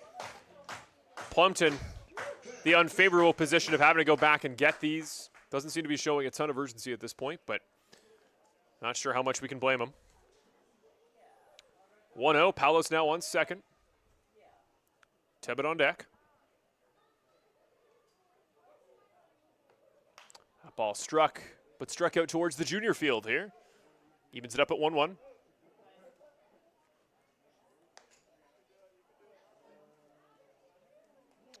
Tammy mentioning in the chat the absence of the team currently of Ryan Rio, who I'm with you. He is an unbelievable talent. If he can come back in the lineup, especially before your playoff run, the Baycats will be in much better shape offensively. That ball struck out towards right field. Tracking back is the fielder. The ball comes down. Coming around is Bateman. Digging for second. Palos comes home.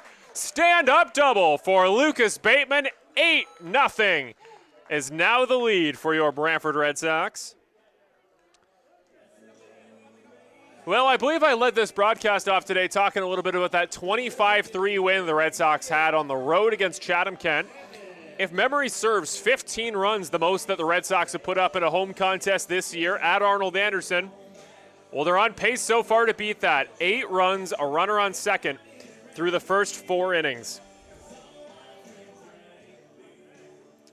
So the only 2 hitters left to not get on base so far for the Red Sox will be the next 2 we see.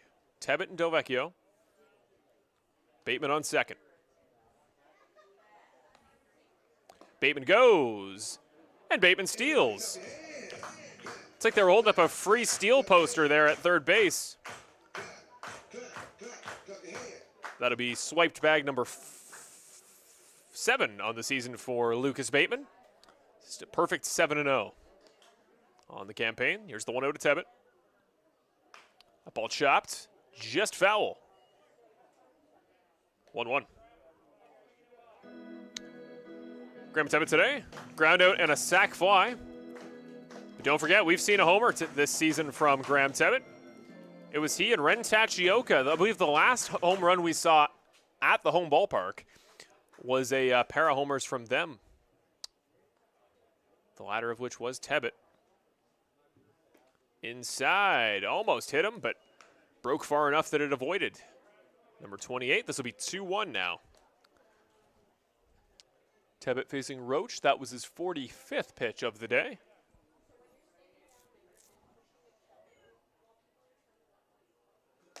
Inside, that one a little bit quicker. 3-1 now. So the count now 8 walks. 1 more ball would make it 9.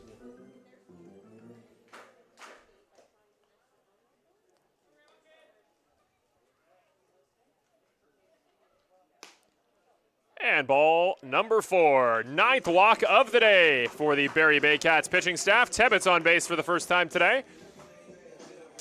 And the way this Brantford Red Sox offense is walking today, you hope they're all wearing their Fitbits or their fitness watch of choice. This will be the 3rd mound visit of the game. for Josh Matlow and the Barrie Baycats staff. I believe we will see a relief arm out of the bullpen. Yes, we will. Jason Roach will take the trip back to the bench. I believe that's going to be 4 runs allowed, 3 of them earned. And this will bring up number 46 out of the bullpen. That is Ramon Henriquez, the relief pitcher here for the Barrie Baycats. Get you some numbers here for Henriquez. 6.42 ERA on the season. Has featured in a fair number of contests. 14 innings pitched on the campaign for Henriquez. So Ramon's got 16 strikeouts to 12 walks. 10 earned runs and in 14 innings of work. Again, 6.42 is his ERA. And, well, I think it's always an interesting talking point for the pitchers in a big blowout game like this. Connor Irvin, you can't argue he's not getting plenty of rest. The question is, can he keep his momentum up? That what has been an incredibly dominant game in terms of efficiency today for number 20. We'll see if he maintains it when we finally see him back for the top of the 5th. This ball game, I believe, first pitch was just before 8:10 with the sun delay and Barrie's travel concerns in consideration. Since then, an hour and a half later. Cannot imagine the Baycats drawing this one up as they've played it thus far.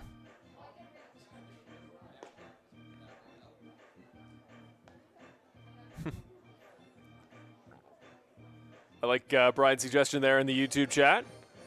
I tend to be a relatively superstitious fellow. I will admit my fandom in any sport is the strongest for a particular team. In football, as a diehard Buffalo Bills fan, I'll turn a jersey backwards. I'll turn my pants backwards. Flip my glass upside down. Anything will help. And for Barrie Baycats fans out there, you just need something. You just need a spark for this side. And for the Brantford Red Sox, whatever you're doing, fans out there, whatever you're wearing, keep doing it. Don't change a darn thing because the Red Sox have looked dominant. Here's Delvecchio for the 3rd time today. Now facing Henriquez.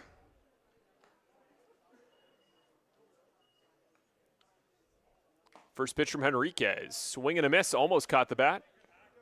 No dice. Strike 1.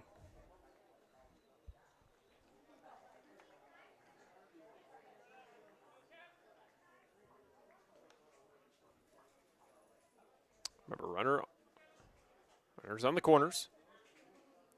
One of them goes. Almost a hit and run. That ball popped up in the air. Over the clubhouse. Over the third base grandstand. At bat stays alive. 0-2 for Delvecchio. 2 pitches from Henriquez. Good velocity. Both relatively hittable. Delvecchio couldn't quite get the bat on either. This could finally end the inning for the Barrie Baycats side. The 0-2, Henriquez. Kicks and deals. That ball fouled. Hacked off at the cars and first base line. I heard a call out from the crowd. Somebody said it's good, and I appreciate them spotting for me. At this point, that's the other storyline to watch in this contest. So 0-2, 2 outs. Henriquez to Delvecchio.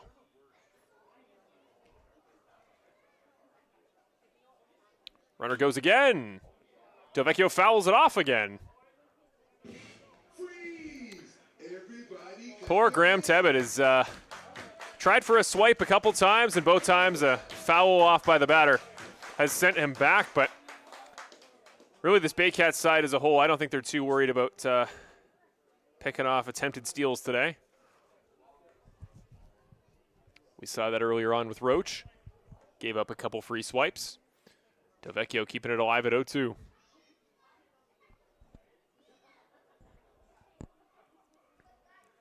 Tebbett goes again. They will try the pop. Plumpton. Not in time. Swiped back by Graham Tebbett. 1-2 now the count for Delvecchio. And runners now both in scoring position. Delvecchio's been off for a while, comes back today as the shortstop, and what a moment it would be for him. if he's able to score home an RBI off the bat. Tachioka on deck should he be needed in this inning. The 1-2 from Henriquez. That one once again fouled off. Delvecchio just will not let this inning end. Connor Irvin's been a pitch away from returning to this ball game for what feels like 20 minutes at this point. Let's hope he's doing some stretching, keeping warm over there in the dugout. Now Plumpton is going to step away to go make a quick visit to the mound. Again, going to talk signals, going to talk strategy. An aggressive gesture there a little bit from Plumpton. You got to think, again, frustration, struggle for pitchers really comes out through the catchers. They have no choice but to, they're the ones blocking the balls. They're the ones trying to grab these wild pitches. And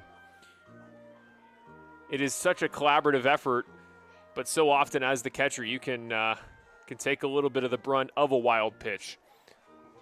You can take it on yourself, and really, I think Plumpton has played quite well. He's had a couple more that could have gone by, a couple other pitches that could have been wild to score home a Brantford run. Plumpton, I think at this point, has probably at least saved 1 or 2 base runners, if not real runs. The 1-2, still to Delvecchio. That ball struck over the head of the second baseman. 1 run comes in. Another coming around third. Kevin Delvecchio. Stand-up single, 2 RBIs. Doesn't often come in to play shortstop, but when he does, clearly he comes up in big moments. Nice hitting there by number 22. Well, they scored 10 last Friday. They scored 10 last Sunday. They've done it for a 3rd straight contest. You can say a lot about this Brantford Red Sox team, what they need to improve for next year, but at this point in the later stages, especially since the playoff elimination, offense is not one of them. Delvecchio now on first. Tachioka now up for the 4th time.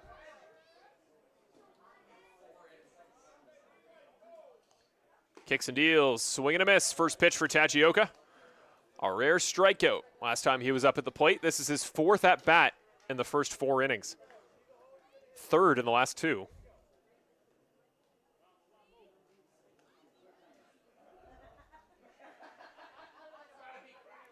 First pitch. That one fouled off and over our heads. Evens it up at 1-1. For those of you just joining us here in Brantford, yes, 10-0. You're reading that right. The score in this contest.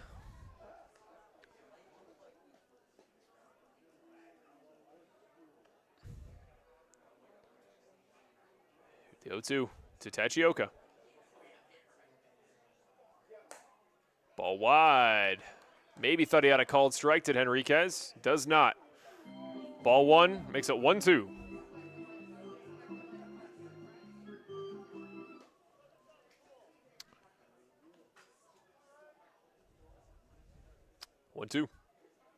Swing and a miss.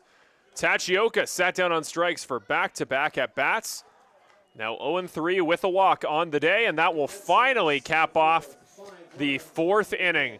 10-0 the lead for your Brantford Red Sox, and most notably, they've done it on 6 hits. What a day for the offense. What a day of execution so far from the home side. And I'm going to do a little bit of research here, because to my recollection, the record for home runs, not home runs, but runs scored by the Red Sox at Arnold Anderson, the record this season is 12. They did so in the first game for Brian Hawley that he called this season.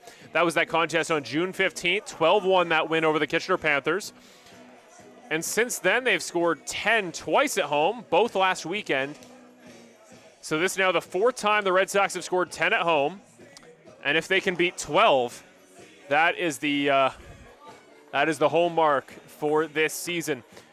Barrie Baycats fans at home, I know you're not feeling it well through the first 4 innings today. The team hasn't really given you much to cheer about.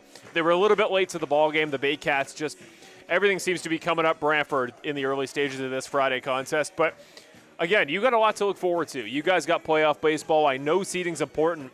But one of the big things we've talked about, because why not? Let's throw the IBL standings back up once again. We'll talk seeding. Is I really don't know in terms of form how much of a gap there is between the bottom 3 teams, right? because the bottom three that are playoff eligible, and unless Hamilton really falls apart here in these last couple games, because as has been the case all season, they've weirdly not played much baseball. Their schedule is just going to be absolutely killer through the next week of games. So the Cardinals, we have to wait and see what they are.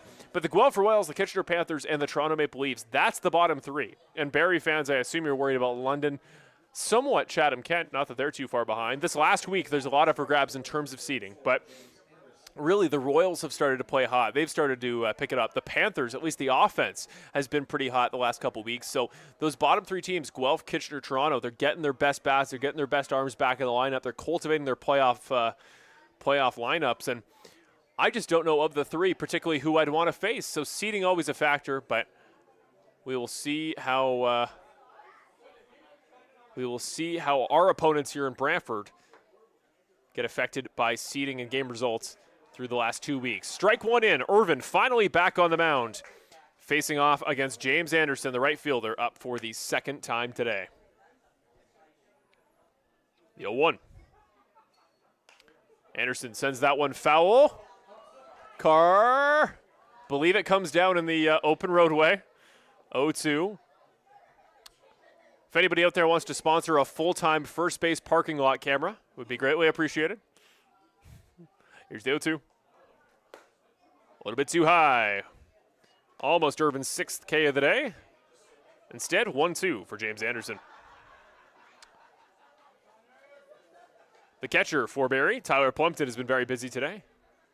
He's up next. That ball, no, can't be fielded as Bateman almost gets the glove on it. Stand-up single. James Anderson is on base. Only the second hit of the day, potentially third, depending on how they score that Tristan Clark situation from the last inning. But Anderson, his first hit of the day, he's on for the Baycats, looking to see if they can get any momentum generated here in this one. Here's Tyler Plumpton. He's only been up once today, flew out back in the second.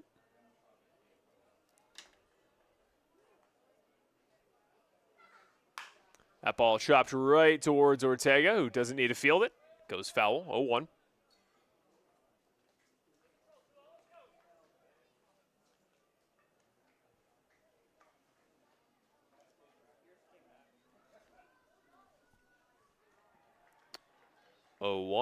Anderson on first. This is Plumpton. Kicks and deals. That one, this time Ortega will field it for one. 4-2, double play as the Brantford Red Sox take that momentum I alluded to from Anderson and squash it right in its tracks. Double play, Tyler Plumpton. Here comes Austin Boylan up. 2 outs once again in the inning for the Baycats. Austin Boylan, he struck out back in the third inning. He's going to look to get something going today. As I hear a cheer from next door, I want to congratulate the Brantford Junior Red Sox, picking up their championship earlier this week. Great young talents here in Brantford. Hopefully they can build this ever-developing new Red Sox roster. New organization that is starting to find its footing this year. Breaking ball. Boylan almost dodges out of the way of it, but that one almost got back in the zone. Rare you see a hitter dive out of the way of a ball that almost finds the zone, but either way, 2-0 now for Boylan. Irvin staying efficient. That one, foul tip back behind. 2-1 now for Boylan.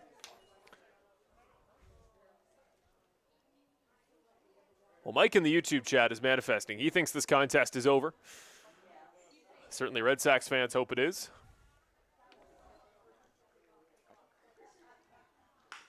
A ball chopped right at Delvecchio, fielded cleanly. That time gets the throw. What extension by Watt. Almost stepped off, but the first place umpire will give it to him. Top of the fifth ends, and Irvin has gone 5 innings and only 69 pitches. What a consistent, efficient day from Connor Irvin. Well, as the probably very tired with their frequent use tonight, Brantford Red Sox offense comes back. Let's take a look around the IBL, and again, the other 2 contests going on. And well, the commentators for those other contests around the league are probably looking at the out-of-towns and going, oh, I must have that wrong.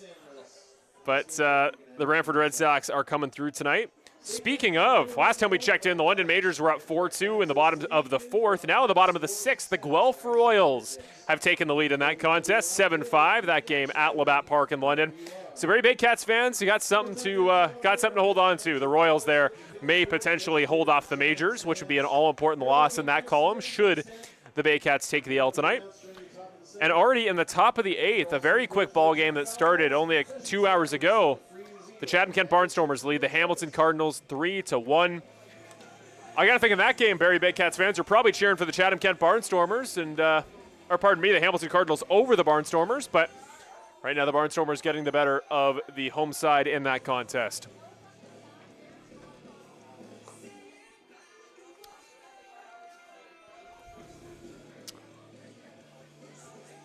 So warming up is Henriquez. Ramon Henriquez comes back. Second inning he'll appear in after coming in to relieve Roach in the 4th.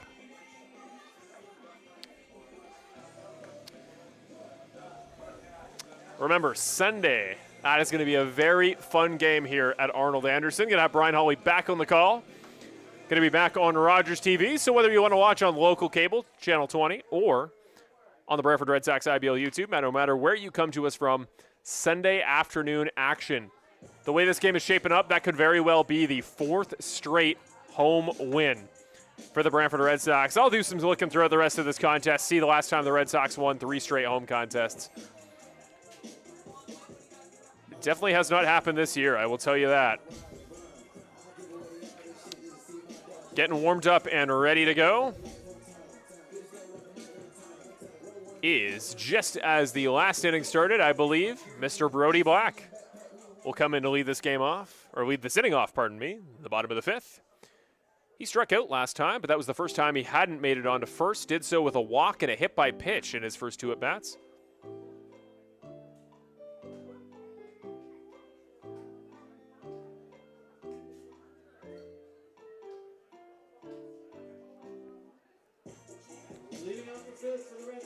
Well, I would encourage all of you out there, ladies and gentlemen, that are tuning in today to go check out the Brantford Red Sox, all of our social medias. I just saw pregame. We were filming some new content there for the Instagram, some fun new segments with our players, as always. Check out the various Brantford Red Sox social medias. If you find one, you'll find them all. First pitch, that one's sent towards second base. Can't field the ball cleanly. The evil second base hop that Lucas Bateman's become well familiar with. Well, the road players always seem a little bit surprised, so Brody Black will become the beneficiary of that weird hop on base with a single. Well, Chris Ortega's riding a hot hand. 3-run home run back in the 3rd, either a single or a double. I'm not sure how they scored that one back in the 4th, but either way, he's 2 in a row.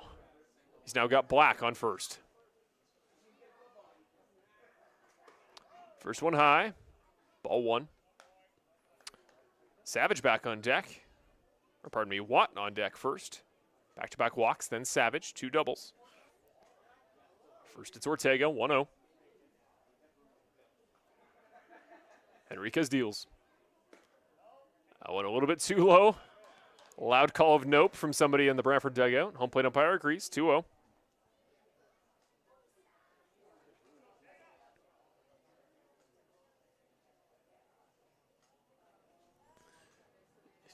Black on first.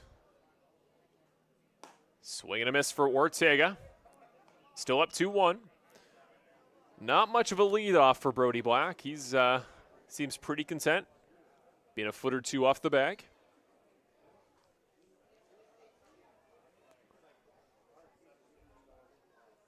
Two one here for Ortega. Swing and a miss again. At this point, you're up in the ballgame 10-0. You've already got a 3-run shot on the day, 2 hits. You're playing with house money, but you know Ortega would love to go 3 for 4 in his home contest. I believe it would be the first time at home since the All-Star break. 2-2 from Henriquez. That one catches the bat, goes straight up in the air over our heads. Count remains 2-2.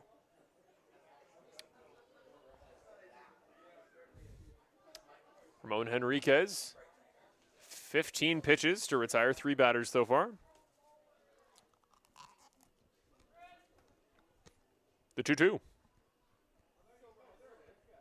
Swing and a miss. That ball wide off the plate.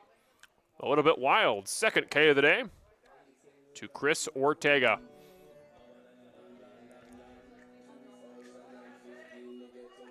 So Cassidy Watt, 1 out in the inning, 1 runner on the base. It is Brody Black on first, and Cassidy Watt comes in off back-to-back walks and back-to-back runs scored. Again, I asked very nicely on the Red Sox report today for a home run for Watt by the end of the season.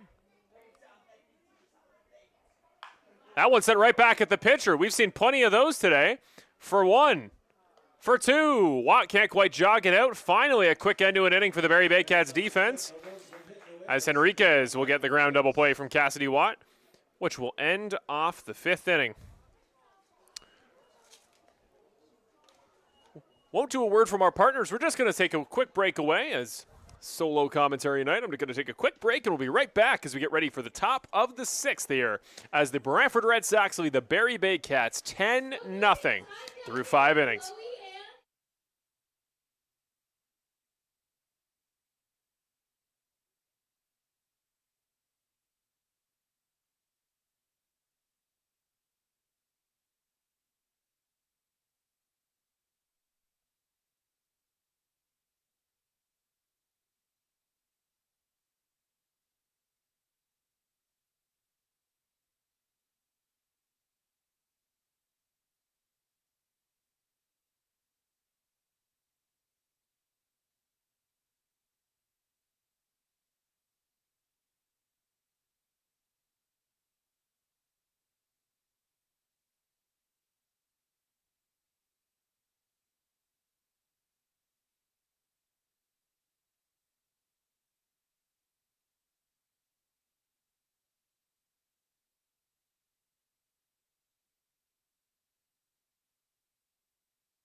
And welcome back to Brantford Red Sox IBL YouTube Baseball here on a lovely Friday night of action.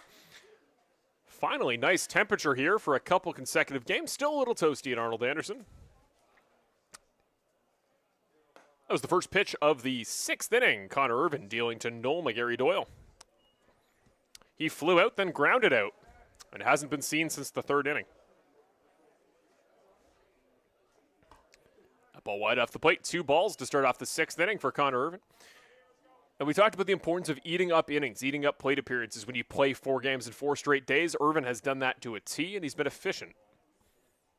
Oh, inside part of the plate. Luckily misses the arm of McGarry-Doyle. But I believe the first time that Irvin started an AB with 3 straight balls. See if he can find his way back in the zone. He does. Wide part of the plate, nice pitch. McGarry-Doyle was going to wait on that one seemingly no matter what, and did. Brandon Hernandez now on deck for the first time since the 3rd inning. 3-1, that one chopped right over the head of the pitcher. No fielder there as the second baseman was playing further towards first. So a stand-up single opens up the inning, and Noel McGarry-Doyle's first hit of the contest. Was hitting just a tick under 400 coming into today. You had to expect the single, or at least the appearances on first base were inevitable. And finally, McGarry-Doyle opens up the inning with a hit. Only the 2nd time the Baycats have done so. Anderson led off the road side of the 5th, with a single that was then grounded into a double play. Let's see if Hernandez finds more luck here. First pitch low. Ball 1 for Irvin. That's now 4 balls in the first 6 pitches in this inning. A little bit of a leadoff for McGarry-Doyle. Swing. Sounded like it caught the bat. Didn't look like it, though. Straight down and back. 1-1. The count now for the home starter, 76 pitches. McGarry Doyle, a little bit of a lead there on first. Irvin a little bit high. Tried the breaking stuff, didn't quite have the spin it needed on it. 2-1.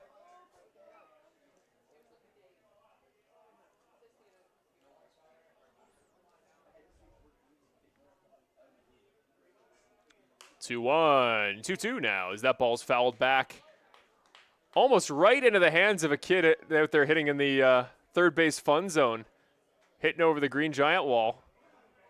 That is as easy as a free candy bar comes. 2-2. But Gary Doyle still on first. Irvin, first time he's really looked that way all AB. Swing and a miss. Connor Irvin, 6 strikeout through 6 innings. Nice even number there. Hernandez's second time consecutively he's down on strikes. And now the other Hernandez, he's got a strike on the strikeout on the day as well. Grounded out in the 4th. Here's Francisco Hernandez. Nolan Macabrota, similarly 0 for 2. He's now going to be on deck. As part of the lineup for the Baycats, like most of the team, has had struggles on offense against Irvin. We'll see what they see the third time around. As Irvin, another nice breaking ball, low part of the zone. I kind of asked on the Red Sox report today, I alluded to it with Cassidy Watt, is there any pressure taken off this team now that they're out of playoff contention? Certainly looks like it, doesn't it? That ball, great pitch, great slider, clips the wide part of the plate. Could not have picked his spot any better. 0-2. Could be his first back-to-back Ks of the day. Gary Doyle still on first. Swing and a miss. Sits down the pair of Hernandez's, each for the second time today. Make that 7 on the day for Connor Irvin.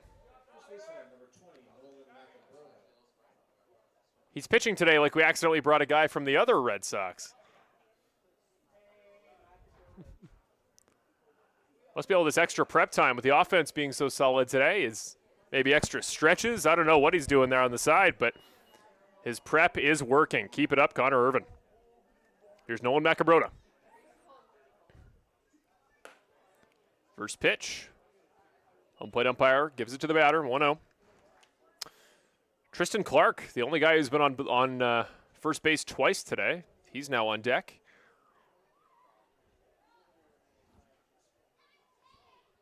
Here's the 1-0. Breaking ball. A little bit too high again. Somebody taking exception there from the Brantford dugout.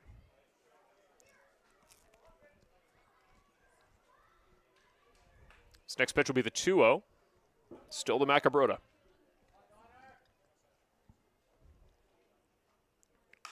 That one fouled at a high velocity over the bullpen for Brantford.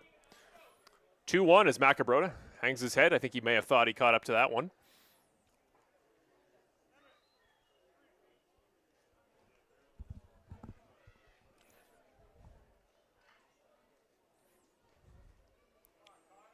McGarry Doyle still on first.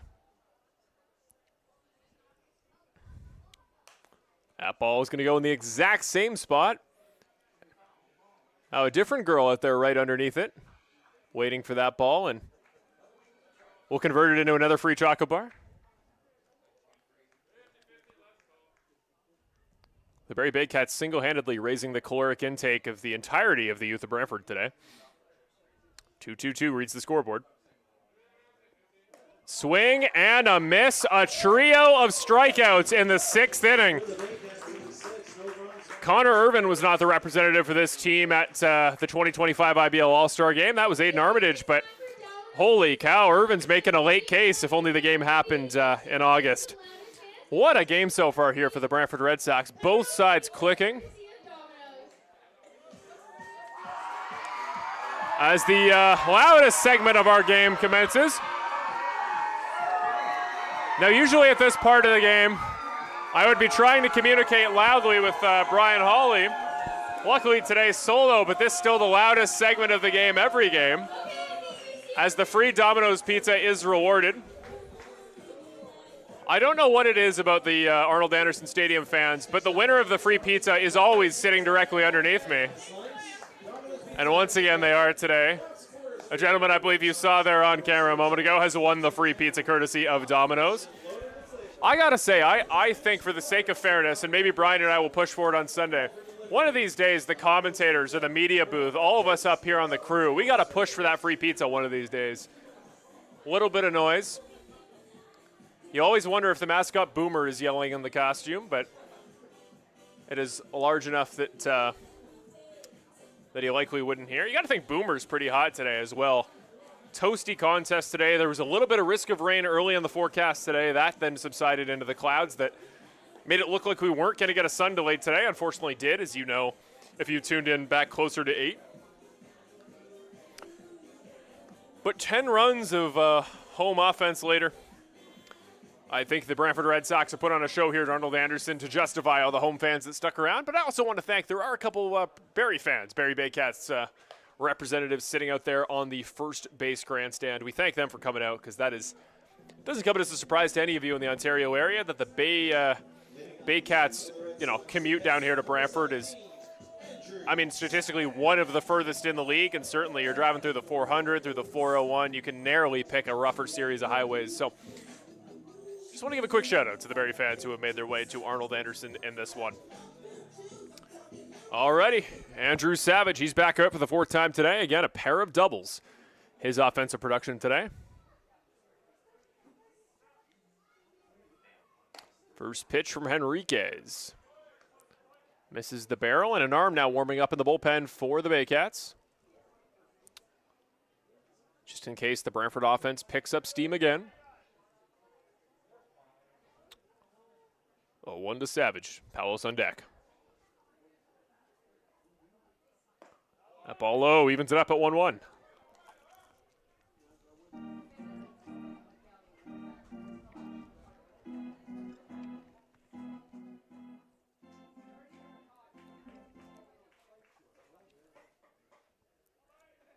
One. 2-1. Ball's high, ball's wide.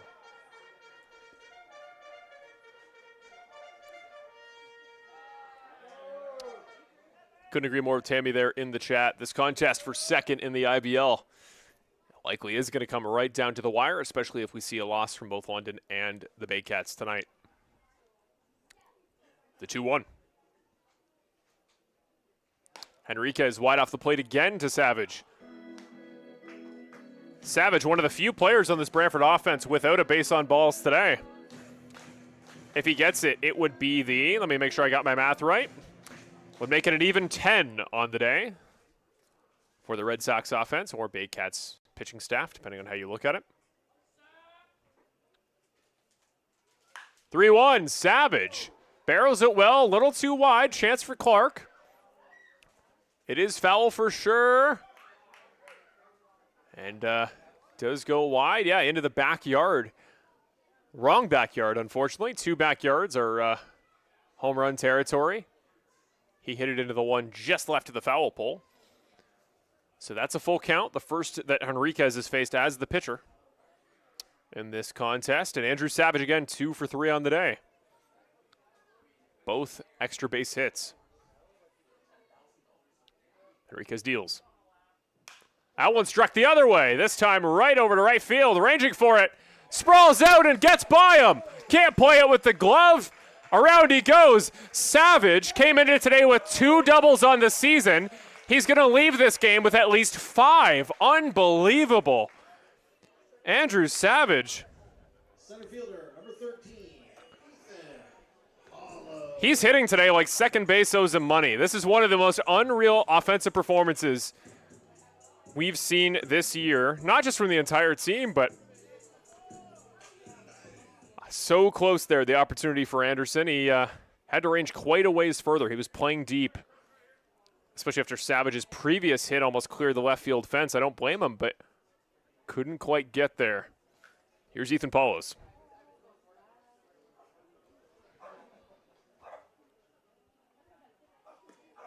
The first one is in low. Henriquez, 24 pitches.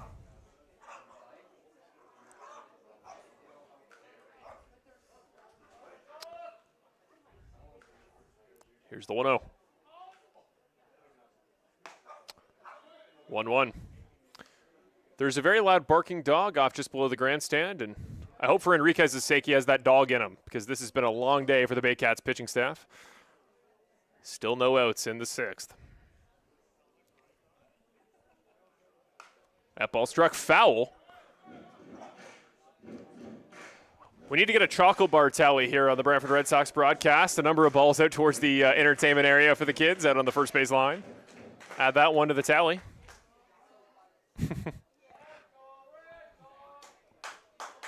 1-2.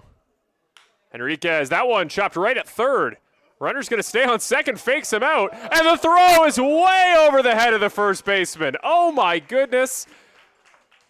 An error will put Palos on second, the third straight time he's been there.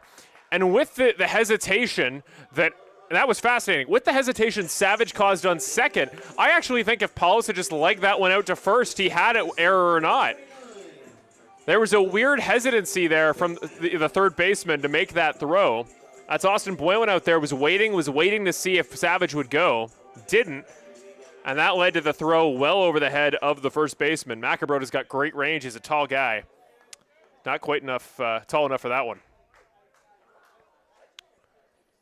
So Lucas Bateman now up here for the 4th time. Has been productive at every at-bat. 2 walks and a double.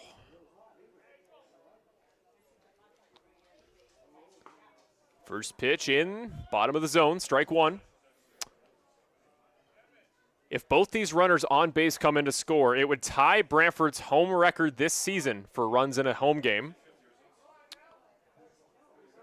The record is 12. A home run would make it 13. Inside. Had he leaned in, had a chance to take the hit by pitch in the leg, but I don't blame him. 1-1. So no outs, which means unless, again, not to jinx it, knocking on wood, but unless we see a double play, we should still see Tebbit, Delvecchio, and potentially Tachioka up in this inning. 1-1. Does he go around? Gonna say no. So 2-1 here.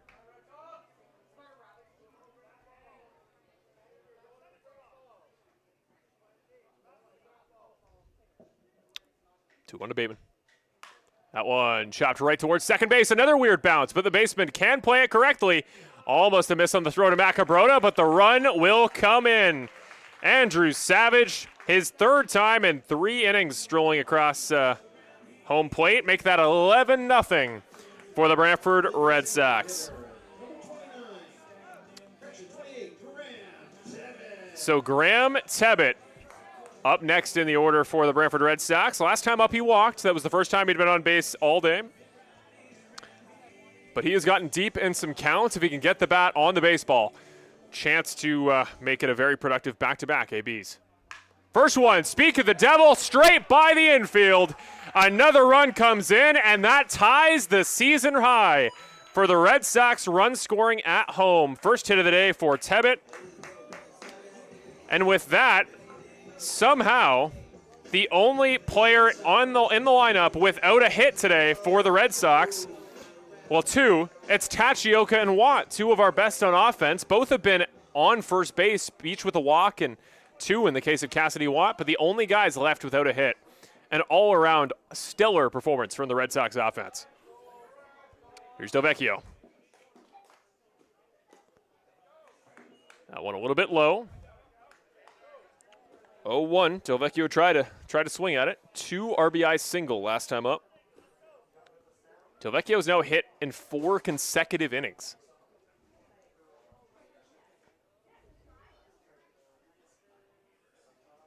Enriquez deals. Breaking ball, broke too low, 1-1.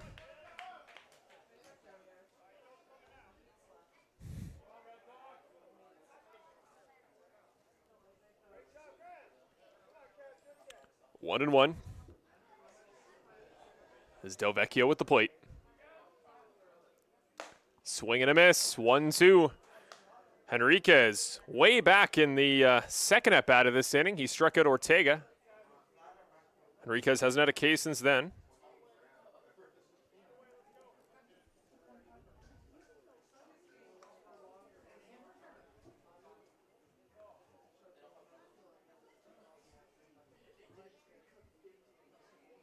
Oh, inside, up towards the head. Luckily broke away from Delvecchio. 2-2.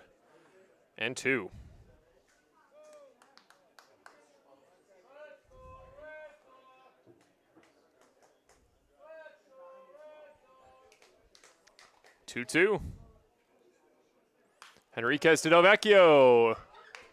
Another chance we could use that parking lot first baseline cam. Luckily, to my knowledge, no cars hit. And the at-bat stays alive. Say what you will, Delvecchio 1 for 3 today, although that big 2 RBI single. But he's really working pitchers deep into counts today. I really like what I'm seeing from number 22. And again, Delvecchio hasn't started a game in a couple months. Might get more appearances down the stretch here if he keeps playing like this. 2-2. That ball low in the dirt. Wild pitch. So they'll say strikeout, but the wild pitch will advance Tebbett. So that'll be the second K of the day for Delvecchio. But now up for his 5th time through 6 innings. Ren Tachioka back today. And this day has been productive for the entire Brantford offense, except for the personal goals of Tachioka. Remember, he's battling for the league lead in batting average, better known as the batting title. He came into today 438. Next hitter up didn't even have 420. Second in the league coming into today. But he doesn't want to let that batting average drop much further. Fouls that one straight back.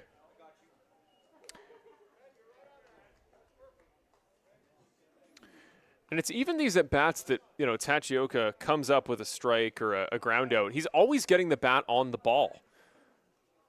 He's incredible at timing it up, just needs to send it forward. To advance Tebbett. 0-1. Make it 1-1, wide off the plate. And the Baycats pitchers are finding out what many in the league have, that you really got to earn your strikes against Ren Tachioka. Birdie Black on deck.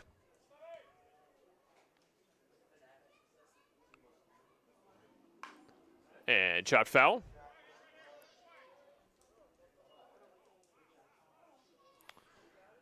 Big pitch here for Henriquez to finally end this inning would be a blessing for the Baycats. Tebbett on second, runner in scoring position. If he were to score, would be a new season high for the Red Sox at home.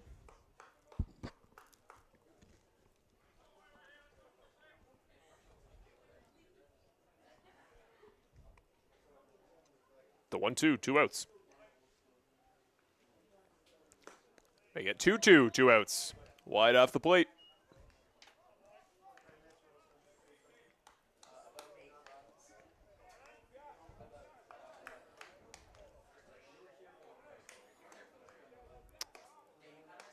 Two and two, 2 outs to Tachioka. That one chopped foul again. Henriquez, that's his 41st pitch. He just wants to get out of this inning. And the Baycats fans watching, I'm sure, feel the same.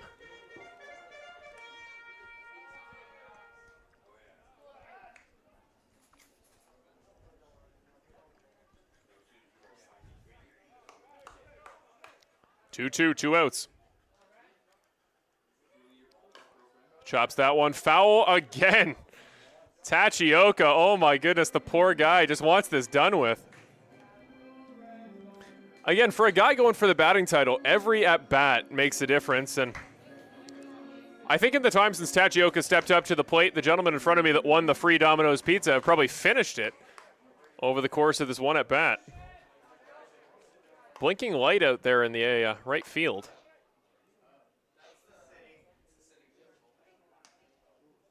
Two. And full counts. That one in the dirt for 3-2. I don't know what it is about Tachioka and right field lights, but it was a couple weeks ago on a Friday night that there was fireworks out there in right field all of a sudden.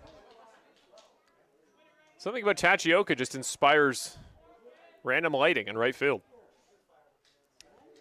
Full count, 2 outs, biggest pitch in baseball. It's Henriquez to Tachioka. Tebbett on second.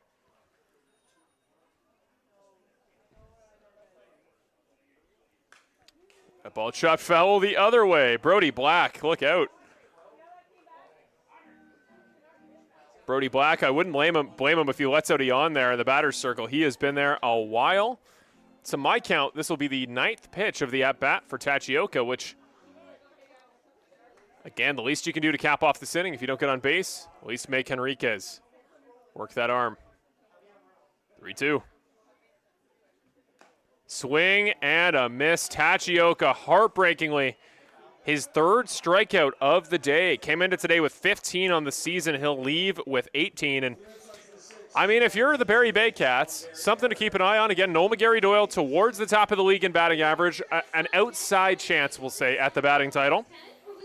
He's 1 for 3 today. He's not exactly going to lower his average. And Tachioka's is starting to come down. Doing the quick mental math in my head, and I'm not going to pretend that I have the correct total.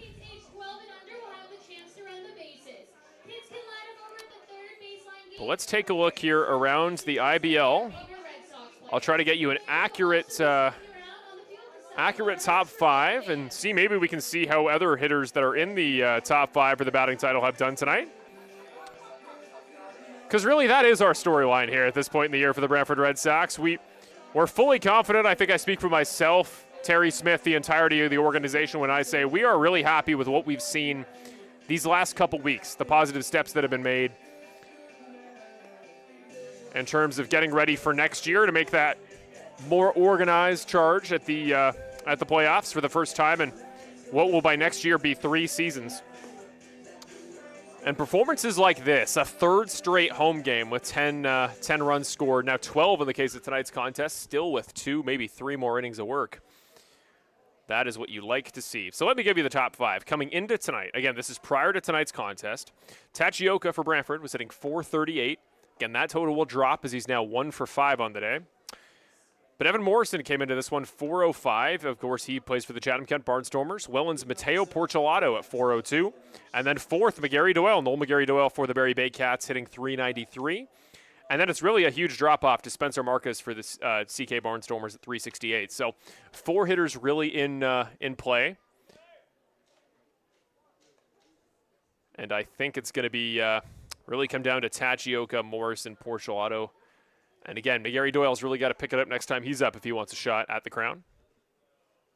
Irvin is back for the 7th inning. First pitch he sees, right to Ortega, and that's right to Watt. Nice, clean play to lead off the top of the 7th inning.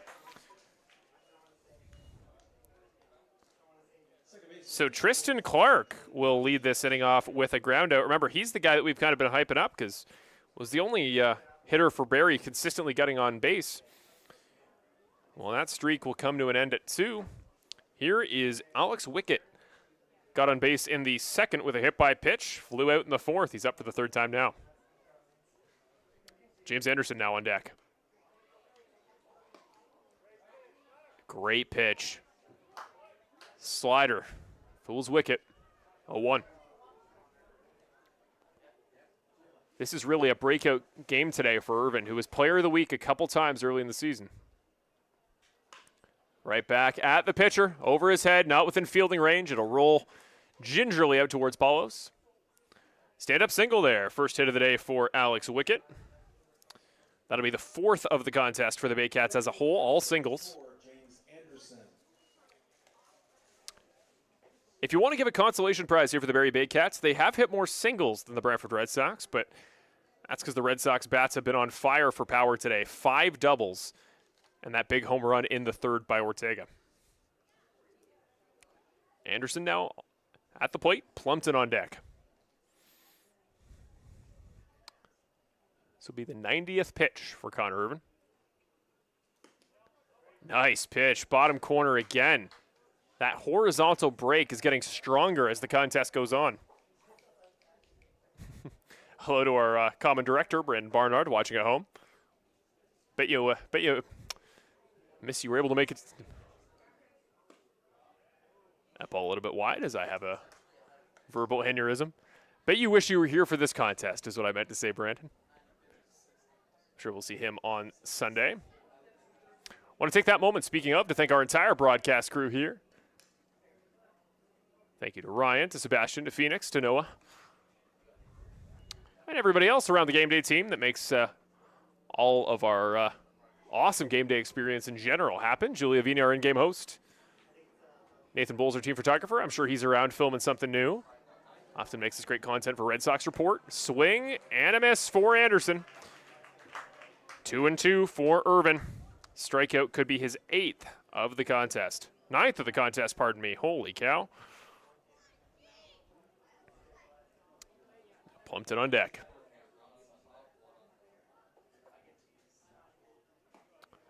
Ooh, sits him down. It was a delayed reaction from the home plate umpire. 9th strikeout of the contest, 2nd out of the 7th inning. I'm not going to speak it into existence, and I'm going to knock about 10 times as I say it, but Connor Irvin, to my knowledge, has not completed a complete 9-inning no-hitter this season. It is something to consider. With only 7 more outs he needs to record. 94 pitches, he's getting up there. First pitch, high and tight. A couple people thought that was hitting the batter, I think including Tyler Plumpton. Stays out of the way, though, 1-0. Austin Boylan has only been up to the plate twice today. Same with Plumpton. He's now on deck. Not really an opportunity for much of a sample size. Nice pitch there. Horizontal break, back in the zone, 1-1.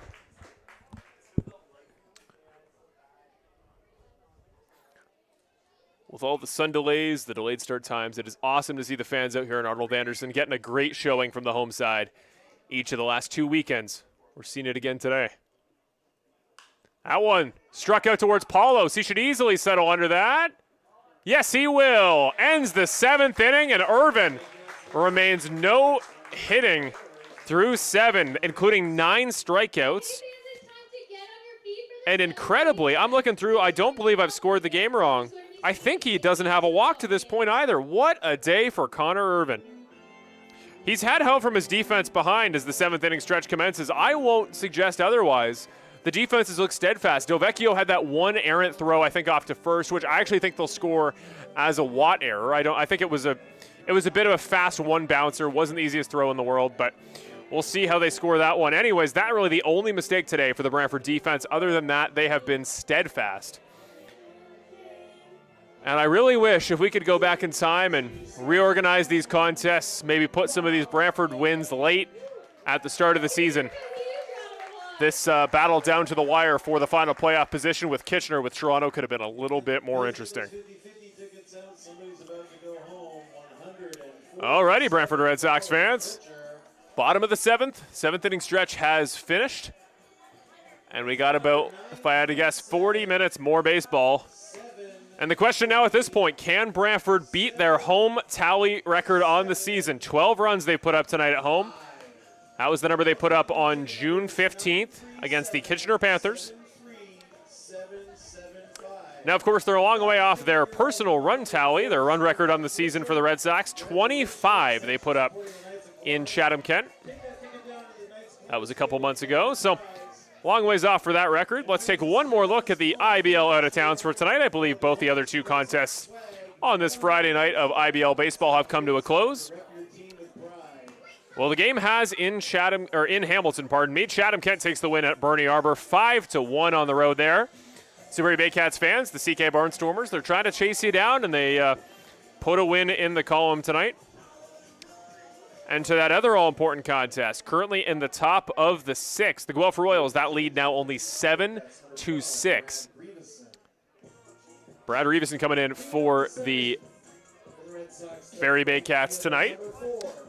He's going to relieve Henriquez. The 4th pitcher now here for the Barrie Baycats, and I talked about they didn't have many names listed on their active roster for tonight out of the bullpen, and they have used up most of them. You got to wonder what the Baycats have to work with the rest of this weekend. So 7-6, the Royals beating the Majors in that contest. First pitch in for Brody Black. This is 5th time up today. Walk, hit by pitch. Strikeout and a single, his day in order. Has come home to score 1 of the 12 runs for Brantford. Reeveson, that one in for ball 1. Opened it up with a strike, evens it up on the 2nd pitch. Brody Black at the plate. That one struck up and out, first base parking lot area. Gonna guess by the sound. No cars in the way of that one. Get you some numbers here for Brad Grieveson. Grieveson this season, 7.26 ERA. 8 2/3 innings of work for him. Tends to allow hits, and he's done so again. Brody Black, stand-up single. That'll be his second single in back-to-back innings. Opens up the bottom of the 7th. The same way he opened up the bottom of the 6th. Here comes Chris Ortega.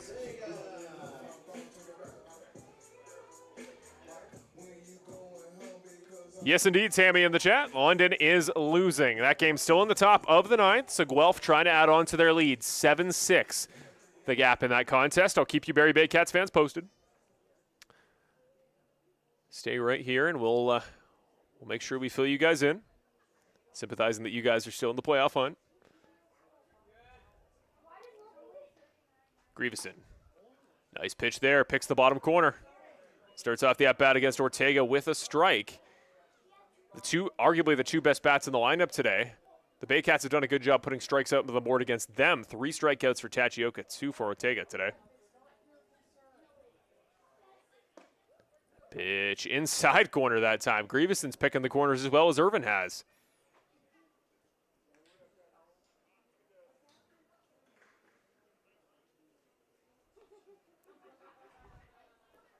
So the top of the 9th has now come to a close there in London as that pitch is low. Grieveson had a chance to make it 3 Ks today for Ortega. Doesn't. 1-2. Black still on first. Watts on deck.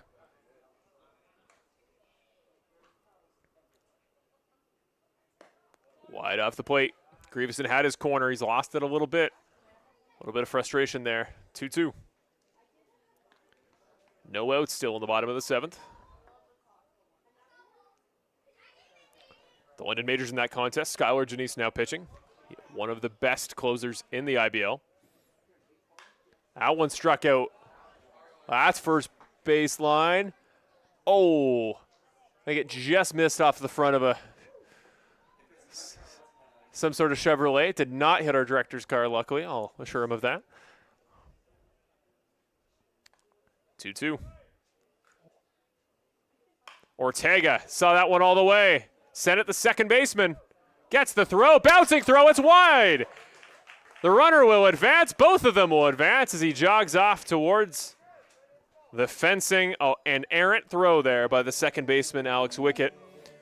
Macabrota couldn't quite grab that one. And the frustration, the tension starting to boil over for the Barrie Baycats here. Not exactly a body language expert, but not a lot of happy faces left. Except, to his credit, Brandon Hernandez, the shortstop, seemed like a happy camper there, talking to Chris Ortega, who is now on second. Was a single that became a second with the error. So runners on second and third. Here's Watt. Ooh. That ball trailed back in right down the center of the plate. Looked like Watt didn't want to swing at that one up front. The London contest now in the bottom of the 9th. 7-6. Another nice pitch. Great horizontal break. Watt's seen it twice. We'll see what he does if he sees it a third time. Remember, one more run would be the season record for the Brantford Red Sox at home. That one well over the parking lot, off towards the junior field. The London Majors playing their top of the order in that contest against Guelph. The 0-2. That ball well hit.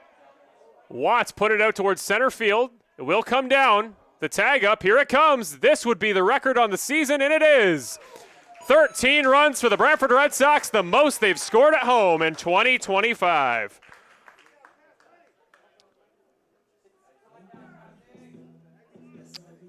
So home comes Brody Black. He will be the base runner. And that'll be the first out of the inning.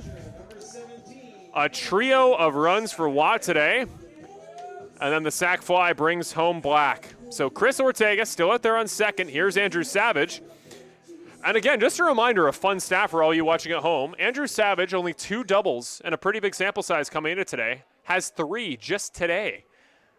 Very bizarre day for number 17. First ball he sees. Right off the handle of the bat. Popped up and over our heads. Strike 1. Still keeping an eye on that contest in London for all you Barrie fans out there.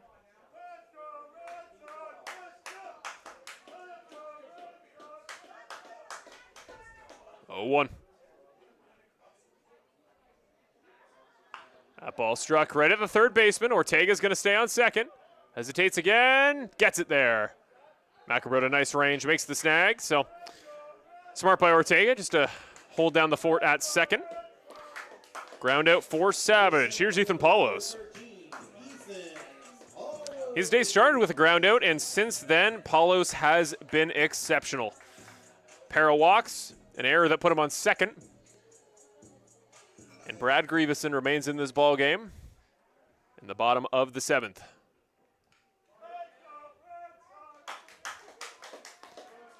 Breaking ball wide off the plate. Grieveson gives ball 1 to Paulos. So Edgar Garcia now pitching for the Royals. That ball picks the bottom corner perfectly. Grieveson evens it up at 1-1.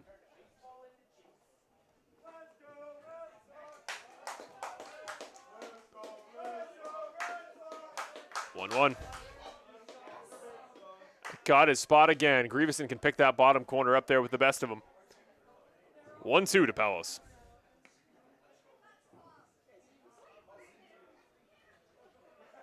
Here's the 1-2. That ball blooped over the head of the third baseman. Here comes Ortega to third. He's rounding for home. Why not? Here he comes. And I would have liked maybe a front flip, maybe a dive, slide under, but Ortega accepted his fate. It was bold to try to tag around. Paulos will still be credited with the single. So that will bring the bottom of the 7th to a close. The roadside will be back up here for Barrie. I don't know why earlier, just to clarify something I said, I don't know why I suggested there's a no-hitter going for Connor Irvin. It's the late stages. What I meant to say, complete game shutout, which would be, again, still, I believe, his first of the season. First out retired in the bottom of the 9th in London. That was Toby Simmons, sat down a moment ago. So, Barrie Baycats fans, for a little bit of solace, you are 2 outs away from your rival, the Majors, also picking up a loss tonight. Byron Reichstein, reserve first baseman for the All-Star game.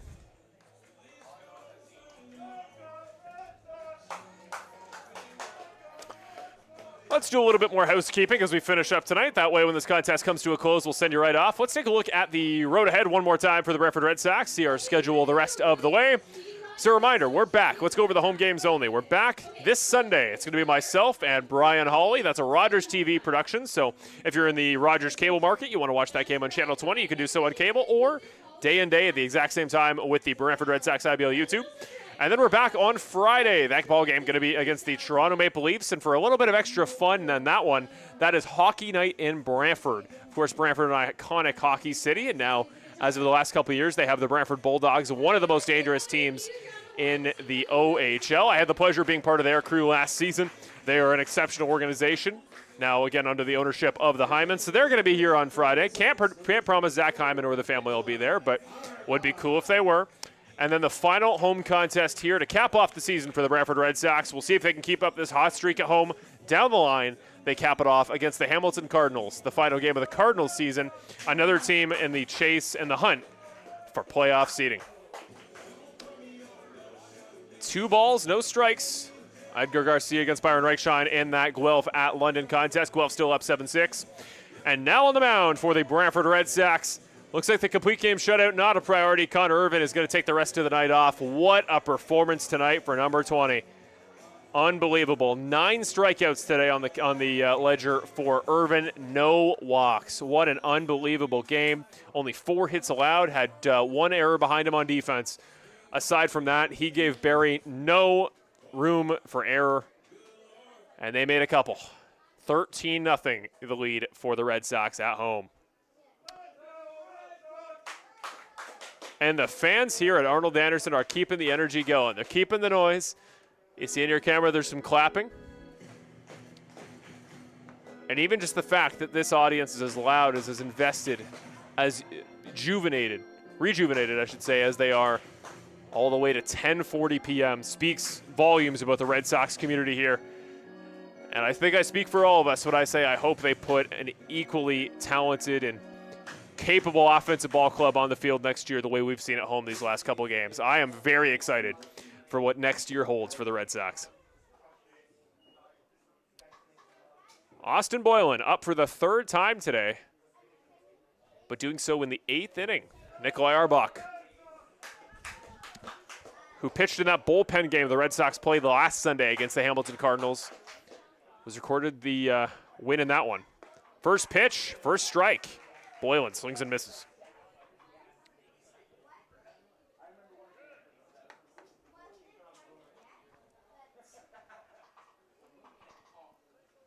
On deck is Noel McGarry-Doyle. We talked about his batting title race with Tachioka. 0-1, 0-2. Arbach, top 5 on the team in strikeouts this year for the Red Sox. The exact count in that stat, 40 coming into this ballgame. Irvin extends his lead up top, now 53 on the campaign for number 20. Here's the 0-2 pitch. Out a little bit too wide. Savage set up very far off the plate, but had to be very far left into the glove. Hit him square, which means that'll be ball 1. 1-2, this is the first batter of the inning.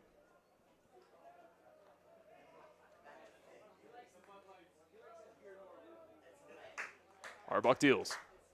Swing and a miss. Make that 41 strikeouts on the air for Nikolai Arbach, and he opens up the 8th inning with the 10th K of the day for the Red Sox pitchers. So that's really the tale of the tape. If you want me to simplify this game in a stat, 10 walks today for the Barrie pitching staff. 10 strikeouts, no walks for Brantford. Second out was just recorded there. Barrie fans in that Guelph-London contest. One batter left. It's Garner. Gentleman with no recorded stats in this contest. 0 for 4. I will keep you posted on the results of that game as it comes in. Arbach, that one sent up in the air by McGarry-Doyle. Tachioka raging out for it. And almost poetic that the man trying to keep McGarry-Doyle at bay in the batting title race is the one to make the catch. Tachioka, easily fielded flyout. Brandon Hernandez looking to get back to some offensive ways. Flyout, then a pair of strikeouts his day. Arbach, one more batter, and he could send it to the last 3 outs for the Baycats.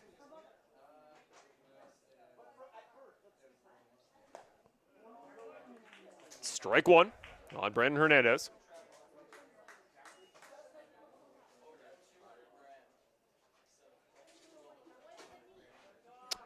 And out number 3 in that contest in London. The Guelph Royals have just picked up the 7-6 win against the London Majors. So Barrie fans, a little bit of solace there for you.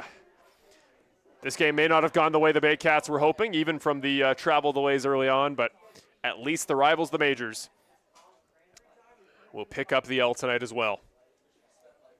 Here's the 0-2 for Arbach. That ball takes a bounce, goes by the shortstop.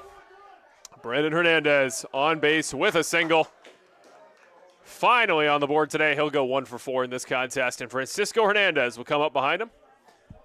One of the last chances here for the Baycats to put a run up on the board.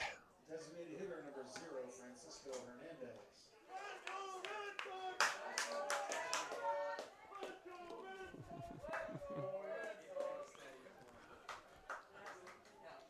So 2 outs in the inning. Brandon Hernandez now on first. Francisco at the plate. Oh, inside. Arbach. Body language says that one just slipped out of the hand. 1-0. I don't know if you guys can see that on camera. One of our cameramen, Noah, whose camera I presume has malfunctioned, is now running there behind the behind home plate, getting the crowd fired up. You know, we always talk about hitters at the plate for Brantford, even if they don't score a hit or record a walk. Making at-bats go long. They're providing value in their own way, and that's what Noah's doing right now. He's providing value regardless of his role, and we'll have to see it. Here's the 2-0. That ball sent right at the second baseman. Bateman looked scared of the bounce, fielded it well, and records the out. The Brantford Red Sox will come back on offense here in the bottom of the 8th, but more importantly, they are 3 outs away from capping off this contest. It doesn't get much better than this, Brantford Red Sox fans. Your team is they've just had something click since they were eliminated from the playoffs officially last Friday with Kitchener's win that evening, and they've just come alive, and I love to see it because all season we've been preaching, get things in order. You have pieces on offense. You just need everything around it to click. You need a defensive execution. You need offensive pop with the bat. Tonight has been the prototypical game on that front. The plate discipline's gone their way. Irvin's been standout on the mound. He pitched deep into the game. We've brought in a good reliever and, often starter, but good reliever today in Arbach.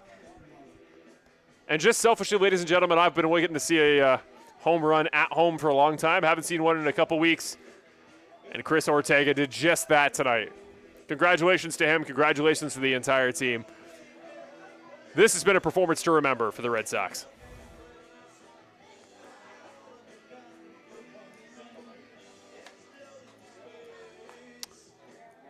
So Grieveson's back for the Baycats. He's going to face Bateman, Tebbett, and Del Vecchio. So the bottom of the order here. Pardon me. Going to face Tebbett, Del Vecchio, Tachioka. And I think the most important thing here for the Red Sox the rest of the way, and this game especially, is getting Tachioka some hits. I want to see him win the batting title. He's 1 for 5 today, and actually, 0 for 5. No hits recorded, just the walk he had back in the 3rd, though he did later score a run off it. But Brantford fans, let's get Tachioka a batting title. If you ever come to a game here in these last 2 weeks at Arnold Anderson, will him on. Him specifically. It'd be such a cool storyline. He's been an exceptional bat this season.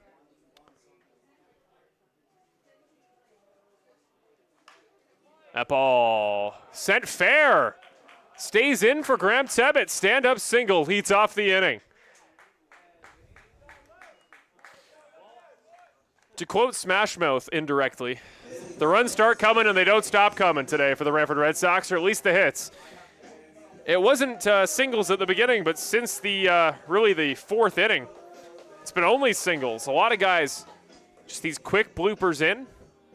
Well fielded typically by the Barrie Baycats, but the Red Sox have really just picked those spots, either those weird bounces at the second base area that we've seen for both teams tonight, or these little bloopers just over the head of the 1st or 3rd baseman. So Tebbett, his 2nd straight single tonight. Del Vecchio back up. I believe actually we've had a defensive substitution.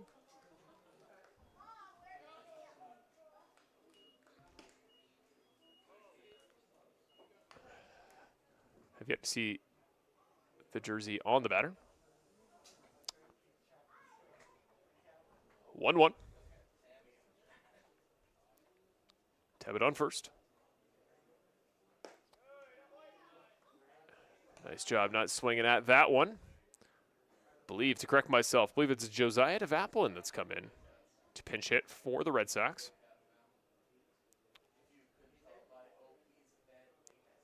Swing and a miss. Evens it up at 2-2. That is Josiah DeVaplin, who's come in to pinch hit for Del Vecchio. Typically a first baseman, so you got to think we'll see a little bit of rotation on defense.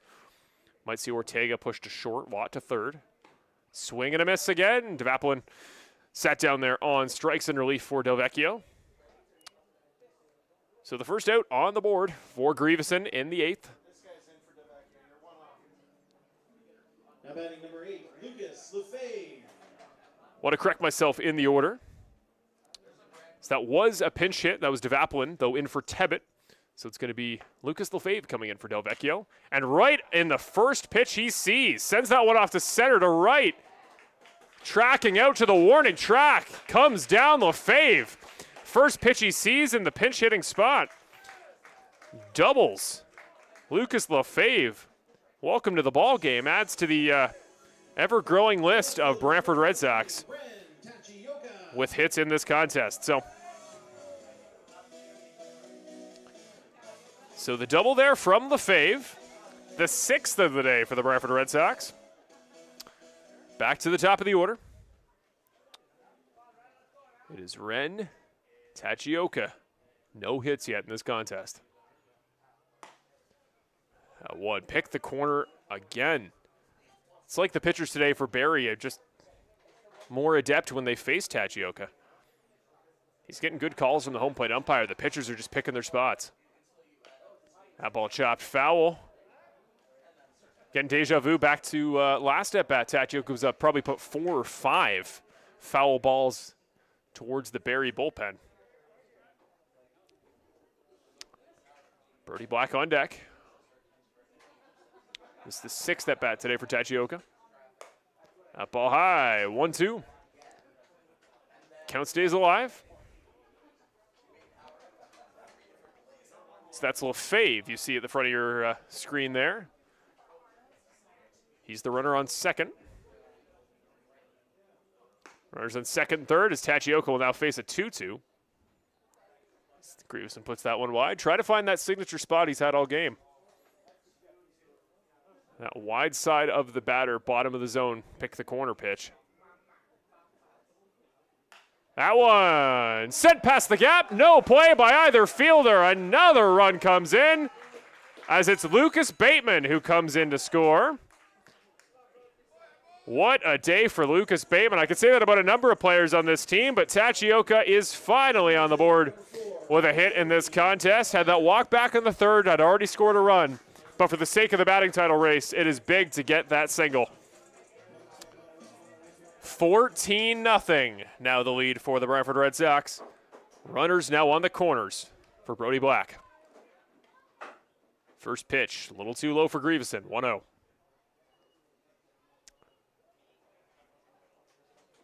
So they've set the record for runs in a home contest, for winning deficit in a home contest. That one inside for strike one. You got to think they've probably set the record for, walks in a game, undoubtedly doubles in a game.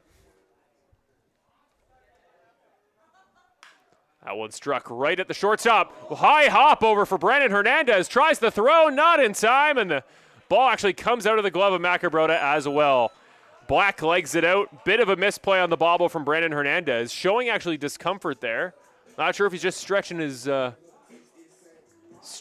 calf out or what he's doing, but had a bit of an awkward hop. Did get it in the glove, but we'll make that 15-0 Brantford Red Sox.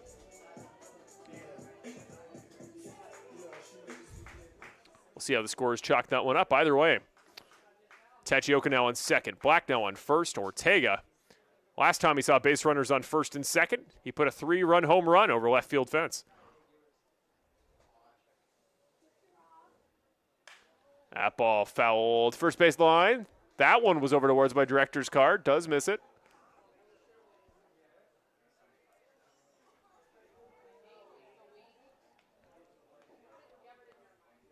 Oh, 1 the count. That ball can go in the exact same spot. There are a couple fans out there, a couple fans and their kids out there on the first base line with gloves that are trying to glove down these baseballs put towards the first base parking lot. A noble effort if ever I've seen one. 0-2. That's ball 1. That one low for 1-2.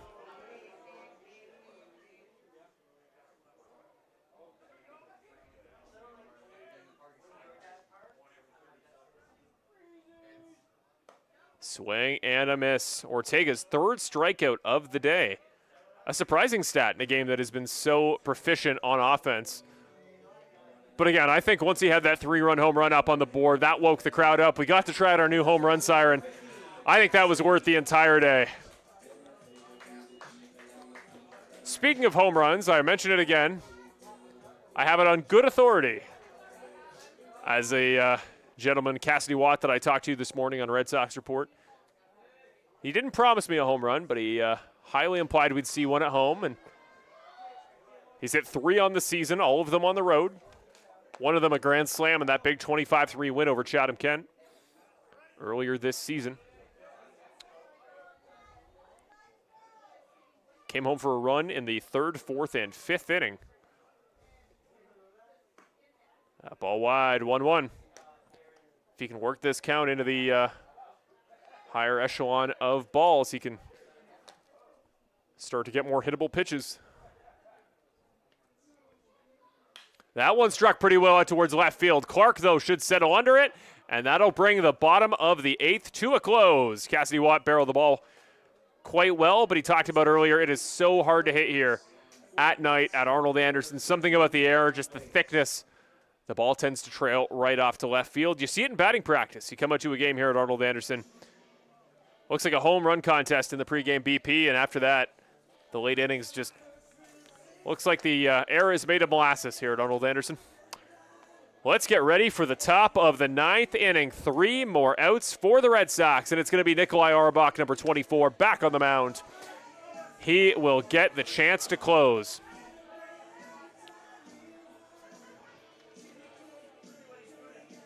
As the order flips over for Barrie, it's going to be Macabrota, Clark, and Wicket. The final 3 here for the roadside. Tammy in the chat manifesting that everybody hit in this particular inning.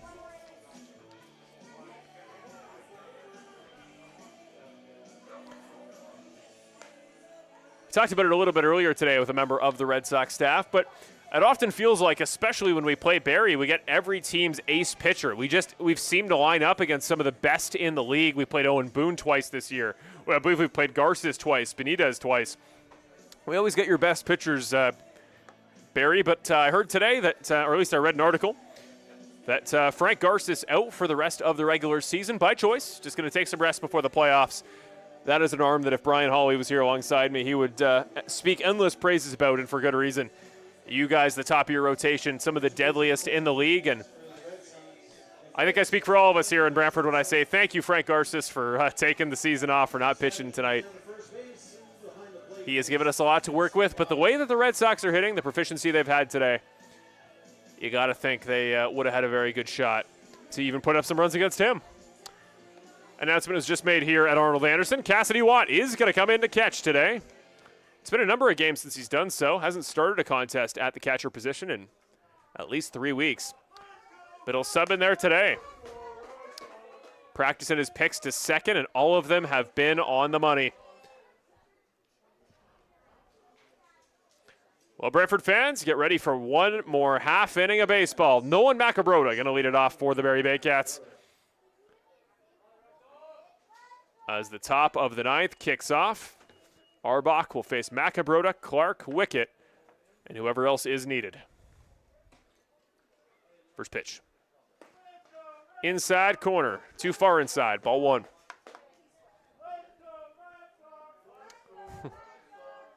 Our cameraman Noah still firing the crowd up. The only guy that has got more steps in today than all of our hitters with 3 walks apiece is Noah.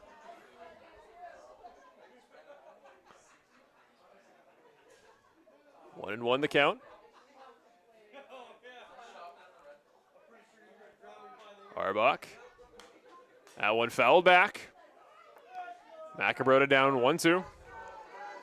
A couple kids have now begun chasing after Noah. No train tracks near Arnold Anderson, but there's a train circling around the grandstand. That ball well wide off the plate. Auerbach evens it up 2-2 against Macabrota.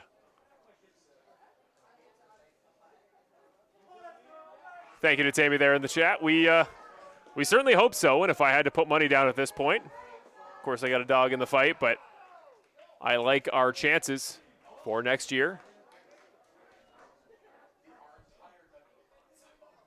All right, full count. Last pitch in for a ball. Big pitch here if Auerbach wants to close this one out. inside part of the plate.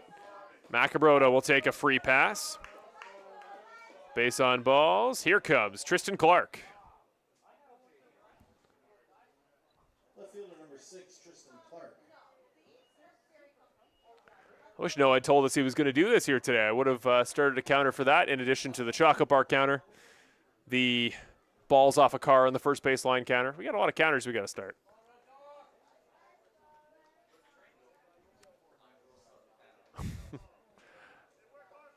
Here's Tristan Clark. Macabrota just walked on to first. That ball fouled back. Wicket now on deck. This means we should see James Anderson one more time.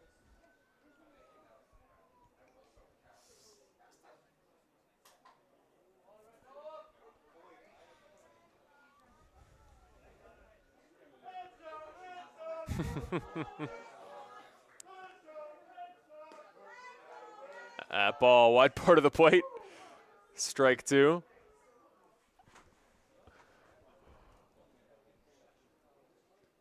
One more strike. No, a little too wide. 1-2. Arbach is executing well. He's hitting his spots well. He's just testing the batters a little off the plate, and they are not swinging this inning. Here's the 1-2. Fouled straight down. We'll stay alive. 1-2.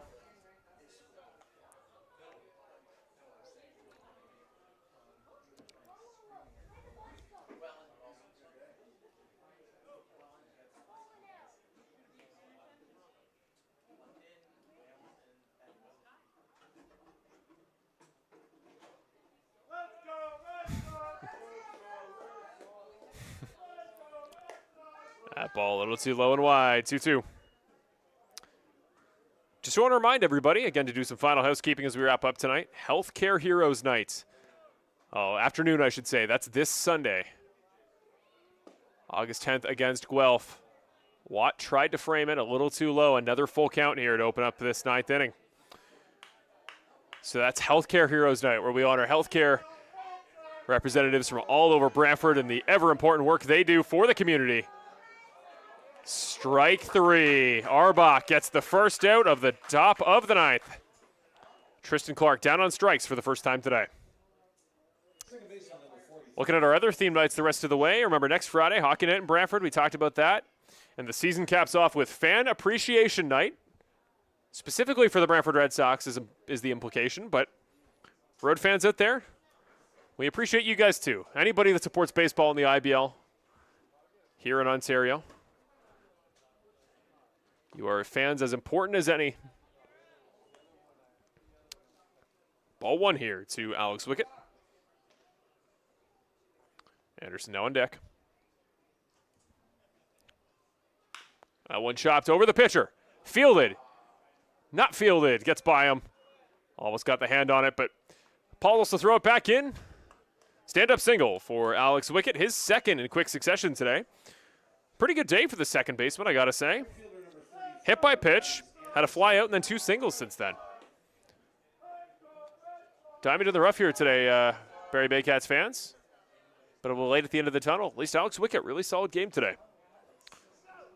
James Anderson's got 2 strikeouts on his ledger, but did have a single back in the 5th. He's got runners in front of him. First pitch, first strike.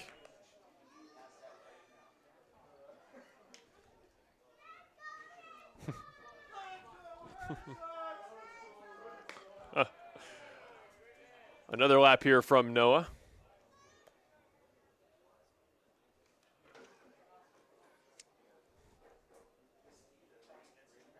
The pitch. That ball struck out towards Brody and right. Takes a step back, gets under it. The throw in as the base runner will likely go to third. Yes, he will. Advances. Nice snag there from Del Vecchio to bring that ball down. So that's 2, as somebody just yelled out from the Brantford dugout. Yes, it is. They are 1 out away from a 15-0 victory in front of the home crowd here at Arnold Anderson.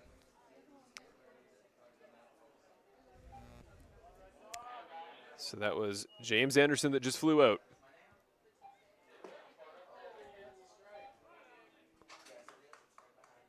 This is a substitute pinch hitter in here for Tyler Plumpton.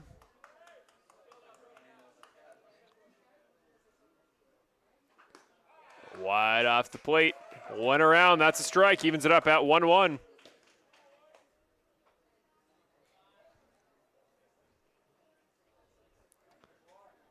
Ball in play for an out, or 2 more strikes.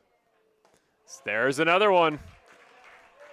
The Brantford Red Sox, the offense, Connor Irvin, Nikolai Arbach, and the entire team are 1 strike away. That ball fouls, keeps this game alive.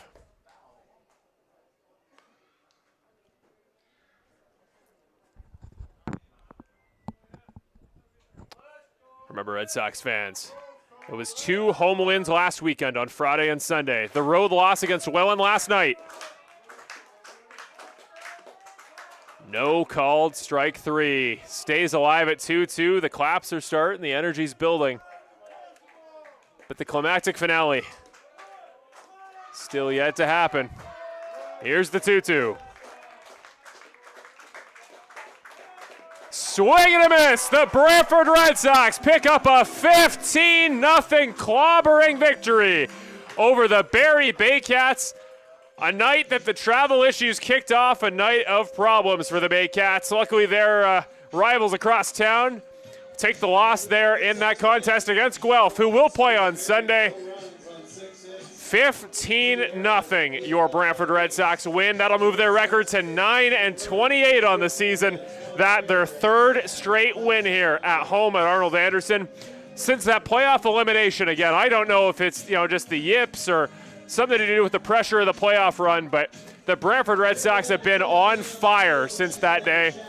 And you got to think, if this is a preview of next year, we are in for a good 2026 of baseball. The Barrie Baycats record will drop to 22-17, and again, that record for Brantford now at 9-28. Well, Kitchener Panthers fans, Toronto Maple Leafs fans, I think you guys dodged a bullet by clinching when you did, because the team that was behind you is picking up steam here. If you're around Brantford, if you're interested, you got no plans on Sunday afternoon, I'd suggest you make your way down here, 2 o'clock for Healthcare Heroes Night. Not only honor our healthcare workers here in the Brantford community, do a great service as the Gatorade shower is dumped on Connor Irvin. Well deserved. He had a long night. He had a long wait between innings. He'll do an interview here with Julia Bina that you can see on social media on the Brantford Red Sox IBL Instagram later this week. Connor Irvin was exceptional today. He'll get the win chalked up. The save will go to Nikolai Arbach. Both pitchers incredible. 6 hits allowed through 9 innings. Only 1 run for the defense. 15 hits turns into 15 runs. You can't get any better. One more time, we'll do my final housekeeping. We'll send you guys off. It's been a late Friday night of baseball with all the delays pregame. I want to thank our entire volunteer crew here today, for Ryan, for Sebastian, for Mr. Cardio himself, Noah, who was doing laps and laps there. It was maybe the player of the game on our broadcast side.